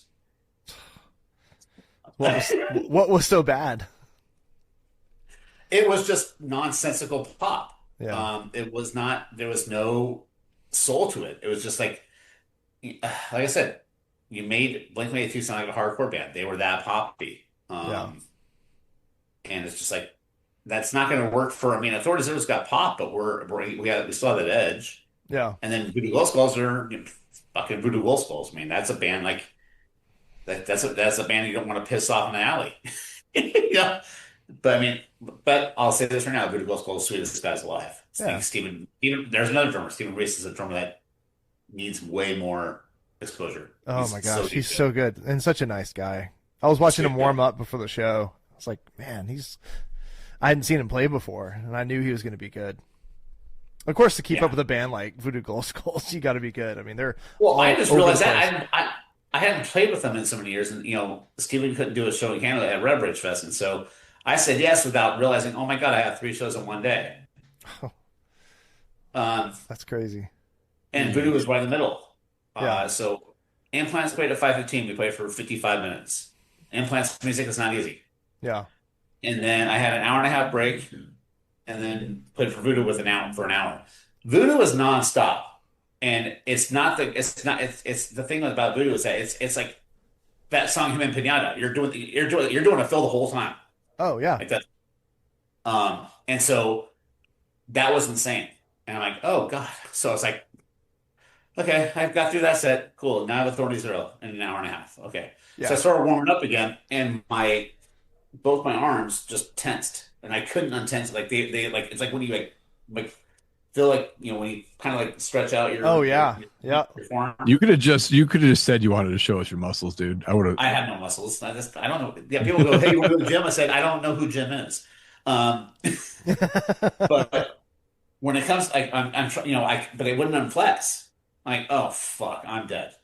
And I had to play an hour with Authority Zero, and it just wouldn't untense. And so I think I drank 8 bottles of water, and that finally loosened it up. But I played an hour with them, and then I think I slept 12 and a half hours the next day. Just because, I mean, I've done back to back before, but man, not at 48. It was not easy. How much pickle juice did you take? Was it just water? Just water. Yeah, pickle juice makes. I learned about the pickle juice after the fact. Oh yeah, yeah. My cousin Tanner, he's like, yeah, take pickle juice. I've been getting Charlie horses sometimes, in my right leg when I play, and I can't stomach it, so I just drink some Gatorade, and it's got enough salt in it, I think. Yeah, no doubt. Yeah. So the Gatorade Arctic Pickle. It's a new flavor, dude. It's delicious. You gotta get down on that shit. Arctic Pickle, huh? Oh yeah. That sounds wonderful. So you cramped up playing. You said 3 shows. Yeah, I played 3 shows in 7 hours. Well, what's cool is after a while you kind of learn to be efficient when you play. Like Bill, if you watch Bill play, he's had all his health issues, and he's not playing like he obviously when back in the early '80s or whatever. But like he's just as good. It's just you can tell that he's figured out how to play to however he feels, at his age. I'm still blown away Yeah. by it. I mean, he's like I said, that was my introduction to punk rock was Bill. Yeah. That's I'll tell you a funny Bill story. Was we were doing the Flag of Molly cruise, and that's when I was doing double duty there. Danny from Face to Face had his apprentice school up, so I was filming from Face to Face, and I was doing Authority Zero. So, oh wow, that's crazy. That was fun. You've been around, man. I've been around. I'm a whore. But we were. You heard it. There's our clip. Yeah. Yeah. Chris Dalley, I'm a whore, and that's it. End interview. But also, we actually, I'm a whore, but I can't get an STD. We have a clip. Matt, will you roll the clip? I'll roll it. No, you don't. Oh, Jesus. What? Anyways, I thought you had the clip of him being a whore, but I guess not. I don't. But Okay, anyway. I'll tell you the funny thing about Bill though, and it made me love him even more. Is they were on the top deck, and X was playing, and that's a band that rarely has all original members, and we were right behind them, and I was just watching them play, just sitting there watching X play in front of me, and I look into the crowd, and there's Bill right in the center crowd wearing a Hawaiian shirt with a lei, Yeah. ear to ear grin, and singing every fucking word, all the X songs. And I was going, my hero is still like me, a music fan. Yeah. And just to see that happen, it just made me love him even more. Just like this, like this guy. I got to spend some time with him because I go to that Groveridge thing they do. In Fort Collins. I went the last 2 years, and basically I go there and help Bill set his drums up for, I don't know, 3 hours or something like that. Mm-hmm. And it's such a cool experience. Everything has to be very like perfect, perfect. But I mean, hey, he can do that. You know, He's allowed to. he's allowed to. Yeah, yeah. It's so fun. It's intimidating. I'll tell you one thing. I won't say much about it, but I mean, the conversations I've had with that guy, I will never ever forget because it's just so. Well, we were having me and Mike were having a conversation with him at Blasting Room, and he left us about after we had a 2 hour conversation, and Mike said it best. He's kind of like the what's why am I blanking on the guy's name right now? Oh, he's like the Christopher Walken of punk rock. You mean the way he speaks? Just when he says everything's just slightly disconnected from the last thing he just said, and it makes sense, but it's like it doesn't. Yeah. And it's just he's such an anomaly. Yeah. Oh yeah. Not the way he played drums, but just hear him tell a story. Yeah. And you're going, what just happened? Yeah. I love story time with Bill Stevenson. Well, and it's funny, he gets this very childlike look in his face whenever you know when he's truly interested, because it's like you can see him going back to that time in his life. Mm-hmm. You see it happen on his face. Oh yeah. And it's such a cool thing. He was showing me a band, what were they called? The Lemons or Lemonheads? Not Lemonheads. It was anyway, just back in September, he was showing me, and we were talking about how, I think we were talking about, when Bill plays his ride, he'll hit the bell kind of like in between, ding, ding, ding, ding, ding. And I do that too because of Bill, but Bill said he learned it because of this guy. And he's like handing me his phone. He's like, "Here, listen to this," and he's just all excited.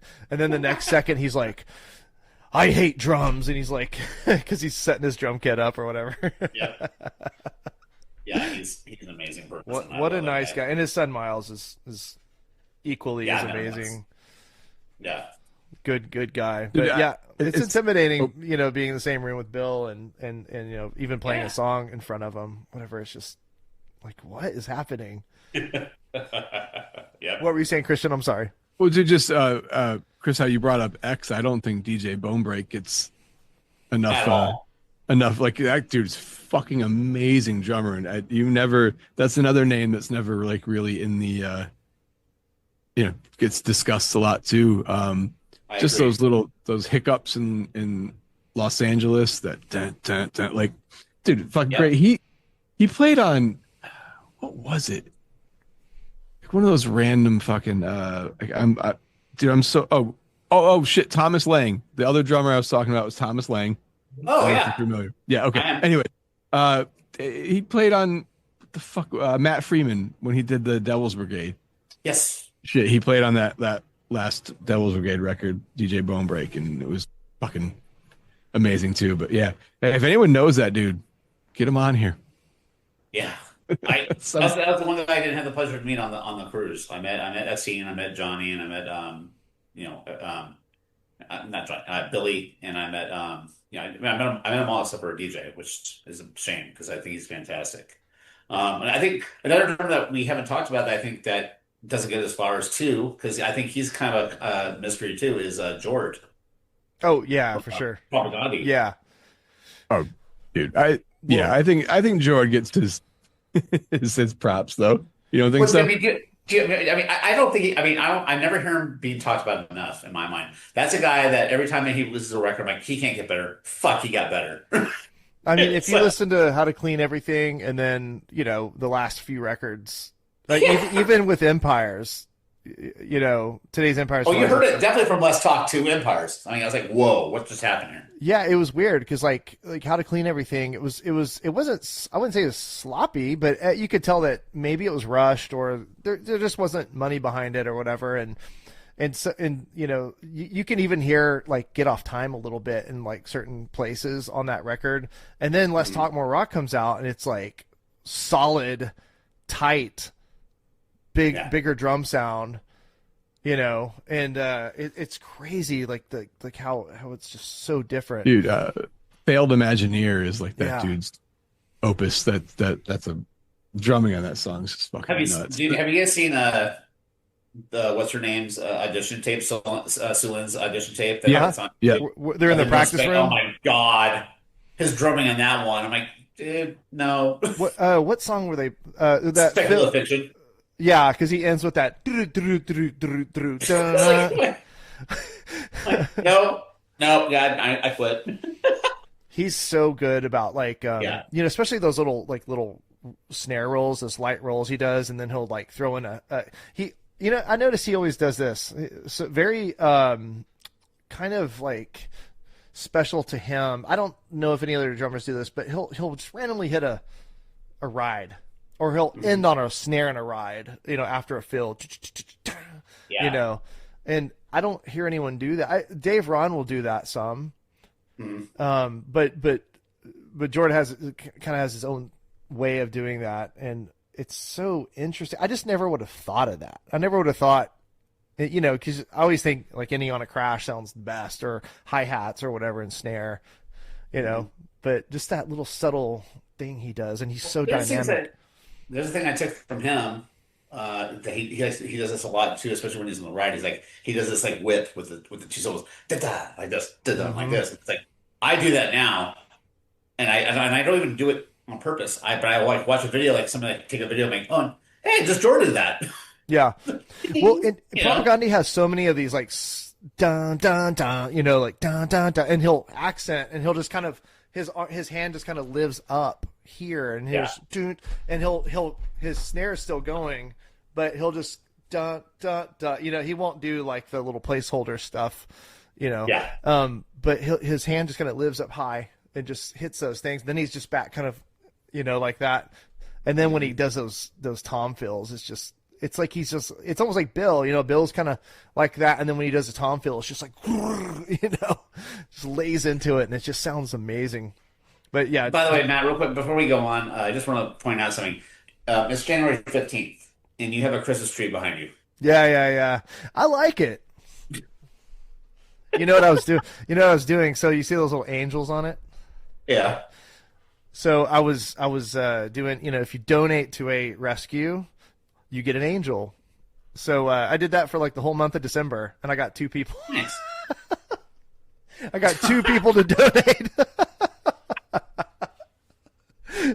I thought I'm such a stickler because my mom was like that. Christmas was cleaned up by December 29th. Yeah. So that's just my mindset. I like my tree. That's fine. I was just curious. Yeah, and I even wrote my list of drummers that I want to interview on an angel. Hey, I'm on there. Yeah, you are. You're third down. See? Wow, I feel special. Yeah. Oh, of course you are. I've been wanting to interview for a long Derek time. Grant would be. Derek Grant, I saw him when Suicide Machine's first album came out. Oh yeah. I had heard of them. I had not heard them yet. And they were opening for Descendants at the podium, and Derek was playing on a kid's drum set. And he made that kit sound fucking like thunder. I just started going, oh, fuck this guy. It just goes to show. And all they were doing was just Destruction by Definition. They were just doing that record. That's what was out. Talk about a tight drummer. Amazing drummer. I don't understand. There's a lot of things he does that I don't understand with the cross stick and that very quick. I can't even I can't make the sound. You know what I'm talking about though. Yep. And then it's like he's got a really unique there's a couple Alkaline songs I can think of. In Vain pops into mind where it's got a classy. He's like a good groove drummer too. Like he can just play. That's another one of those there's just some shit that it's just a different level. Derek's been on the list for quite some time now. Well, hi, welcome to Alkaline Trio. Here's Time to Waste. What the fuck? He's another mystery drummer. Yeah. Whenever I got into, I guess it was in '96. There was CDs and whatever was in the booklet. Same with Propaganda on the back of How to Clean Everything. It's just 3 pictures of the guys, I think. Yep. And they're all making weird faces or something. Yep. It's like they went to Chuck E. Cheese and got their photo taken in the photo booth, you know? But I mean, that's what they look like to me. And then when I saw them years later, like when YouTube was invented or whatever, because I don't think I saw Propaganda until, I don't know, 15 years ago. Well, that's the thing about Derek Ryan. I mean, he was so anti being known or whatever like that. He did not want to be. He was such an anomaly unto himself. I mean, I think that's named him playing drums on SOS, the video. Oh, really? He didn't want to be a part of the video. I think that's Brooks Wackerman. Oh, that makes sense. But it was. I mean, that's the thing. And then, I mean, he joined. I mean, Cameron Webb has told me stories because he's done stuff with Alkaline Trio and just told me he's just a very unique person. Mm-hmm. And that's one guy I would love to know what's going on in that guy's brain. I saw him year before last playing with the Vandals. Oh yeah, and it was like the weirdest thing of just like watching him side stage and just being like, I mean, it's funny, dude. The Vandals are also one of those bands that, like, as silly as they are, they can all play. Oh yeah, like definitely. Really well. I mean, they've never had a bad drummer either. No. I think Joe was the worst drummer. Well, that's the thing. We just did that punk rock Christmas thing, and Smelly was playing drum strong. Yeah, that's right. Yeah, it was funny because Smelly goes, "I heard about your knee, dipshit." I'm like, "Yeah," because I fucked up I hardcore strained my MCL. Then he hit you in the balls, right? He goes, "When are you guys playing?" I said, "We're playing right before." He's like, "Cool, I'll throw stuff at you." And Smelly and I, we've known each other for a while. I'm actually the one who got him endorsed by Yamaha. Oh, okay. But he's a very, very. I mean, I can't tell when he's serious or not because he's a very big smartass. Yeah. And so I decided. I was curious, so I watched him play. He sounded great. It was Smelly playing with the Vandals. It was really cool. And I walked over to him and I thought, it's about time I be a smartass to you instead of me being the brunt. I went, dude, you're almost as good as Josh Reese. He's like, oh no, I'm definitely a lot. No, I'm not. Okay. Smelly, man. So I don't really know him well. I have been texting with him about getting on the podcast, and he's wanting to do it. But my cousin Tanner and him are good friends, and Tanner is a pinstriper, and he and little Joe are building bases together and everything. But Smelly has that surfboard building business, and he went up there and painted surfboards with him, and they just hit it off, I guess. But man, I love Smelly. He's not showboaty. He, when you think about it, playing fast in that beat is hard, but okay, it's like, but he's good at it. You know what I mean? Fantastic. He doesn't have to showboat. He doesn't have to have like 10 toms or whatever. No. He just keeps it together, and he can goof off and still keep it together. The funny thing is, I mean, I had been in punk rock for 3 or 4 years at that point when I got my first NoFX record, which was Ribbed. And the funny thing was, the first time I ever heard a song and I wanted to go into a pit was when I first heard Ribbed and I heard Malachi Crunch. Yeah, I was wondering I knew you were going to say that song, and I was wondering how you're going to pronounce it. And the funny thing was, a year later, was it the Whiskey? I guess the Whiskey. And I waited for that song, and luckily it was right in the middle set. I pitted my fucking ass off. And then the funny thing was, you said Gorilla Biscuits, Christian. That was the last time I ever stage shoved in my life. We were playing this festival out here in Irvine, and they were the last band. And I was on the side of the stage. I was stoked. I'd never seen them live. And so they started doing the intro. I'm like, hold my shit, guys. And the drums in it. I dove and I sprained my ankle. I'm like, yep, I'm done. So, dude, 1999. So my stage dive / mosh pit / crowd surf era was from 1991 to 2008, and I have didn't do anything before or after. Yeah. Jeez, dude, what a song though. I mean, what a song to get people going crazy. Yeah. And, well, then they did that live album where they did that whole album, I guess. And I remember I think after every song they're like, wow, I can't believe we made it through that, or I guess that was the sentiment. I don't know if they actually said it. It's not an easy record. It's not. I mean, No. especially the guitar playing. Right. Gonna Hurt with Simple Blades. I mean, that picking on that stuff is insane. I mean, you hear the bass playing on Shower Days is fucking awesome too. So it's a very. I mean, it sounds simple, but if you actually really pay attention and pick the parts apart, it's a very intricate record. Mm-hmm. Yeah, for sure. Yeah, I guess that was probably. Well, I think Punk and Drublic was the first song I was exposed to, but it was like one of those things like, oh, I got to hear more.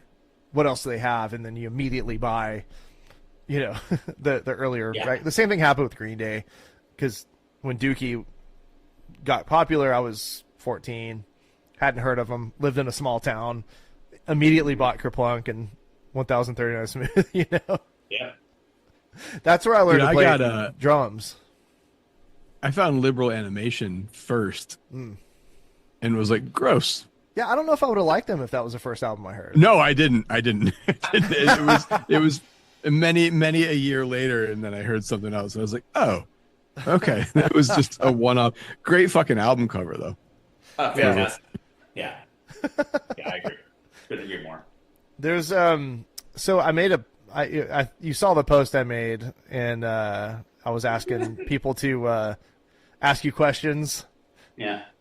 Who was that? Who was that was giving you crap? Oh, Marco? Oh, Marco. Yeah. That's right. He's a dick. I just saw him. He isn't to me. I just saw him in Canada. He's not a dick. He just likes, because when it comes to music, I mean, you guys know this. Obviously you're seeing this right now. I'll talk for days. Yeah, I know. Well, and that's what I was telling Christian. I was like, Chris, we don't really have to do much. He'll just talk. But anyway, so there was a couple of questions for you if you have time. Okay. Oz DW. Okay. Oh well, this isn't really a question, and you have already touched on this. Well, you said methods and techniques used to memorize so much.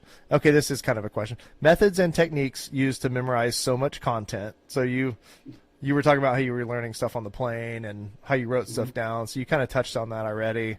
Yeah. He said this machine played for 3 different bands in the same festival last year and the after party shows and didn't miss a beat. So that was more praise. He was. I appreciate that. Yeah. And then Ken Fucci, Fucci, would love to know about the groove in the song Taking on the World. The opening is smooth, then it sounds like a double pedal groove followed by the punk beat, which I guess is like, the smelly beat. It's something I've What does he call that? Matt, what does he call that beat? I don't ever curse, so I don't say that. I'm wholesome. Well, also, I mean, I do have a double pedal, but I don't ever use it for a beat. I never use it for beats. I use it for fills. Okay. Just adding on stuff with fills that you wouldn't be able to do with a single pedal. They said they can't figure out the second part. Any tips? I don't know what the second part is. I mean, the second part is just dun dun get dun dun dun dun dun dun dun dun. It's just basic pumping. I mean, the way that it's done on the record is not how we do it live. Okay. Because that's the original drummer Jim, and what he's like, he goes dun dun dun dun dun dun dun dun dun dun. And to me, it sounds so detected. Mm-hmm. It doesn't sound real. So I just humanized it. Yeah. Okay. Yeah. And then Dylan Wade, ask him about being. Ask him about being left-handed, and I think he's talking about drums. No, well, yes. I mean, I play a right-handed kit. It's like when I started playing, my mom and dad didn't know I was left-handed. Yeah. So I set it up like normal, like a right-handed kit. But how I learned how to play was, I'm weird because I'm dominant left-handed. My fills are all left-handed. Yeah. Which is why, like when I was first learning like the stuff in Lagwagon, I had 2 ride cymbals. I had one on my right and I had one right next to my hi-hat, so I could do the ding ding ding ding. Because I felt I couldn't do it. I'm like, I want to learn how to play this record. but I mean, there's pros and there's bad cons. I mean, I think my left hand is like, I think it's what made my left hand unique. I mean, even Jordan goes, dude, your left hand is just weird. I said, thank you. So do you play open-handed? No, I don't. It's always been just like this. It's always been cross stick, but it's like I never. It's weird. Like I would actually go to open handed when I got tired when I was younger. And I saw something on MTV and I forgot. I think was it. He's not. I mean, he's a good decent nerd, but Tommy Lee said when he goes, what do you do when you get tired? He says, I bang harder, and it helps me. And actually I started following that. It actually works to this day. Is I just raise it up more. Just okay. Let's get more aggressive here. So I mean, it's really, I think I have a really unique position, but also there's advantages and disadvantages. I think that what I do with my left hand is something that people can't do because they're right hand dominant. Um, I think I have the ability with my strength of my left hand of doing weird, crazy ghost notes like I do on Ollie Ollie Awesome Free, which is that kind of thing. So I just took with the tools that I had, and I went from there. Fair enough. Yeah, it's strange to see because I've sat there and watched you play several times, and you do a fill, but you come out with your left hand. You hit that left crash. I'm like, how in the what? Because you don't look like a left-handed drummer when you play. No. Well, the best weird compliment I ever got was from our buddy Matt Riddle. And I finished the song. He goes, "You're fucking weird." Like, well, yeah. My exact response was like, I'm just going to repeat what my mom's going to do when she says you're weird because I was always told I was weird. Say thank you. I mean, that's a compliment in the punk rock world, Yeah, absolutely. I love the fact that I'm not normal. When you're going around your toms, then I'm trying to think if you start left, boom, boom. So you're actually getting back to your snare quicker. Yeah. Well, no, because I mean, Right. I always do a crash with my left. Always, yeah. So it's like it's going right back into like this. So dun. So I have to do this really quick. Right. I mean, that's the thing, right? Of leading with your right hand is you go boom, boom, rack tom, floor tom. But then when you get back to the snare drum, you have to go left, exactly. right instead of right, left. So that was something I was really curious about asking when we interviewed Mike Falumley, because he plays open-handed like that. And he was like, I don't know. And I was like, fuck. It always happens like this.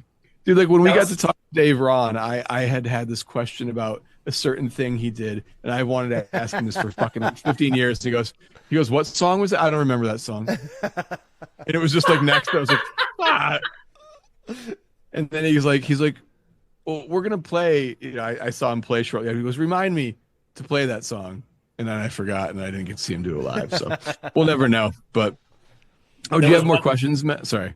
The one big advantage I had, and even Byron pointed this out to me, I was like, he asked me to tech for him for a weekend, and when we did Redbridge Fest in 2022 in Canada, and so they were sound checking with open, and Byron was right there. So like that far with toms.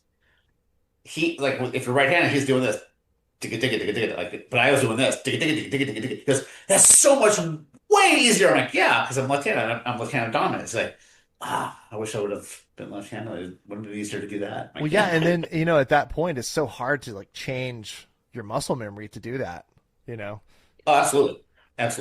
It just wouldn't sound right. There would be no power. No, I agree. Yeah, I mean, I guess maybe over time you could, but I mean, when you're setting your ways and you've been doing it for 40 years or whatever, it's like I can't imagine trying to learn how to play like a left-hander would on a right-handed kit. Well, dude, I mean, watching Derek Grant switches back and forth. Oh, does he? Yeah, quite frequently. Yeah, he'll just like it's weird watching that dude play. He'll just he's not a punk drummer, but the original drummer from Cheap Trick, Bunny Carlos, Yep. They had 2 years off, and he decided to learn how to play left-handed. So he told his tech on the dailies, like, how you want your kit set up, right-handed or left-handed. So he learned both ways, which in my mind is amazing. Can you play open-handed? Do you do that when you play Journey? No. Don't Stop Believing? Because that's how the original drummer played it. I do my George Whip. Dig gun. Yeah. I do like that. Yeah. I watched the thing about I can't remember his name, the drummer. Smith. Yeah. So, yeah, open-handed, and then he would hit those toms and then the ride. And it's just like impossible. I don't know if it's impossible to play like, this, but what do you even call this? Huh? Does this have a name?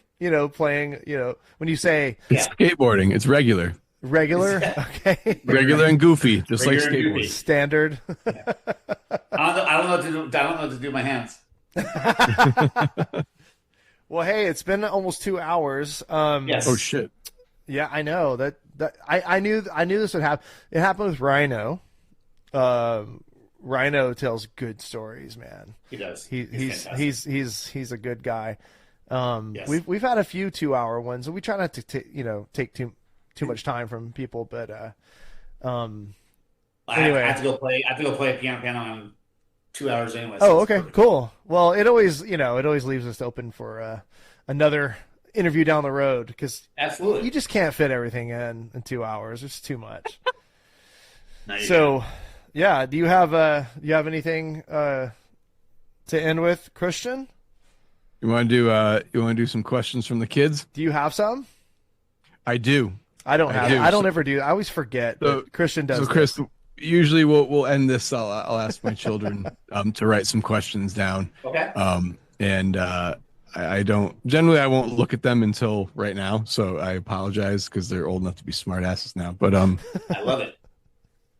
Oh, that's okay. If you could be any dinosaur, what would you be?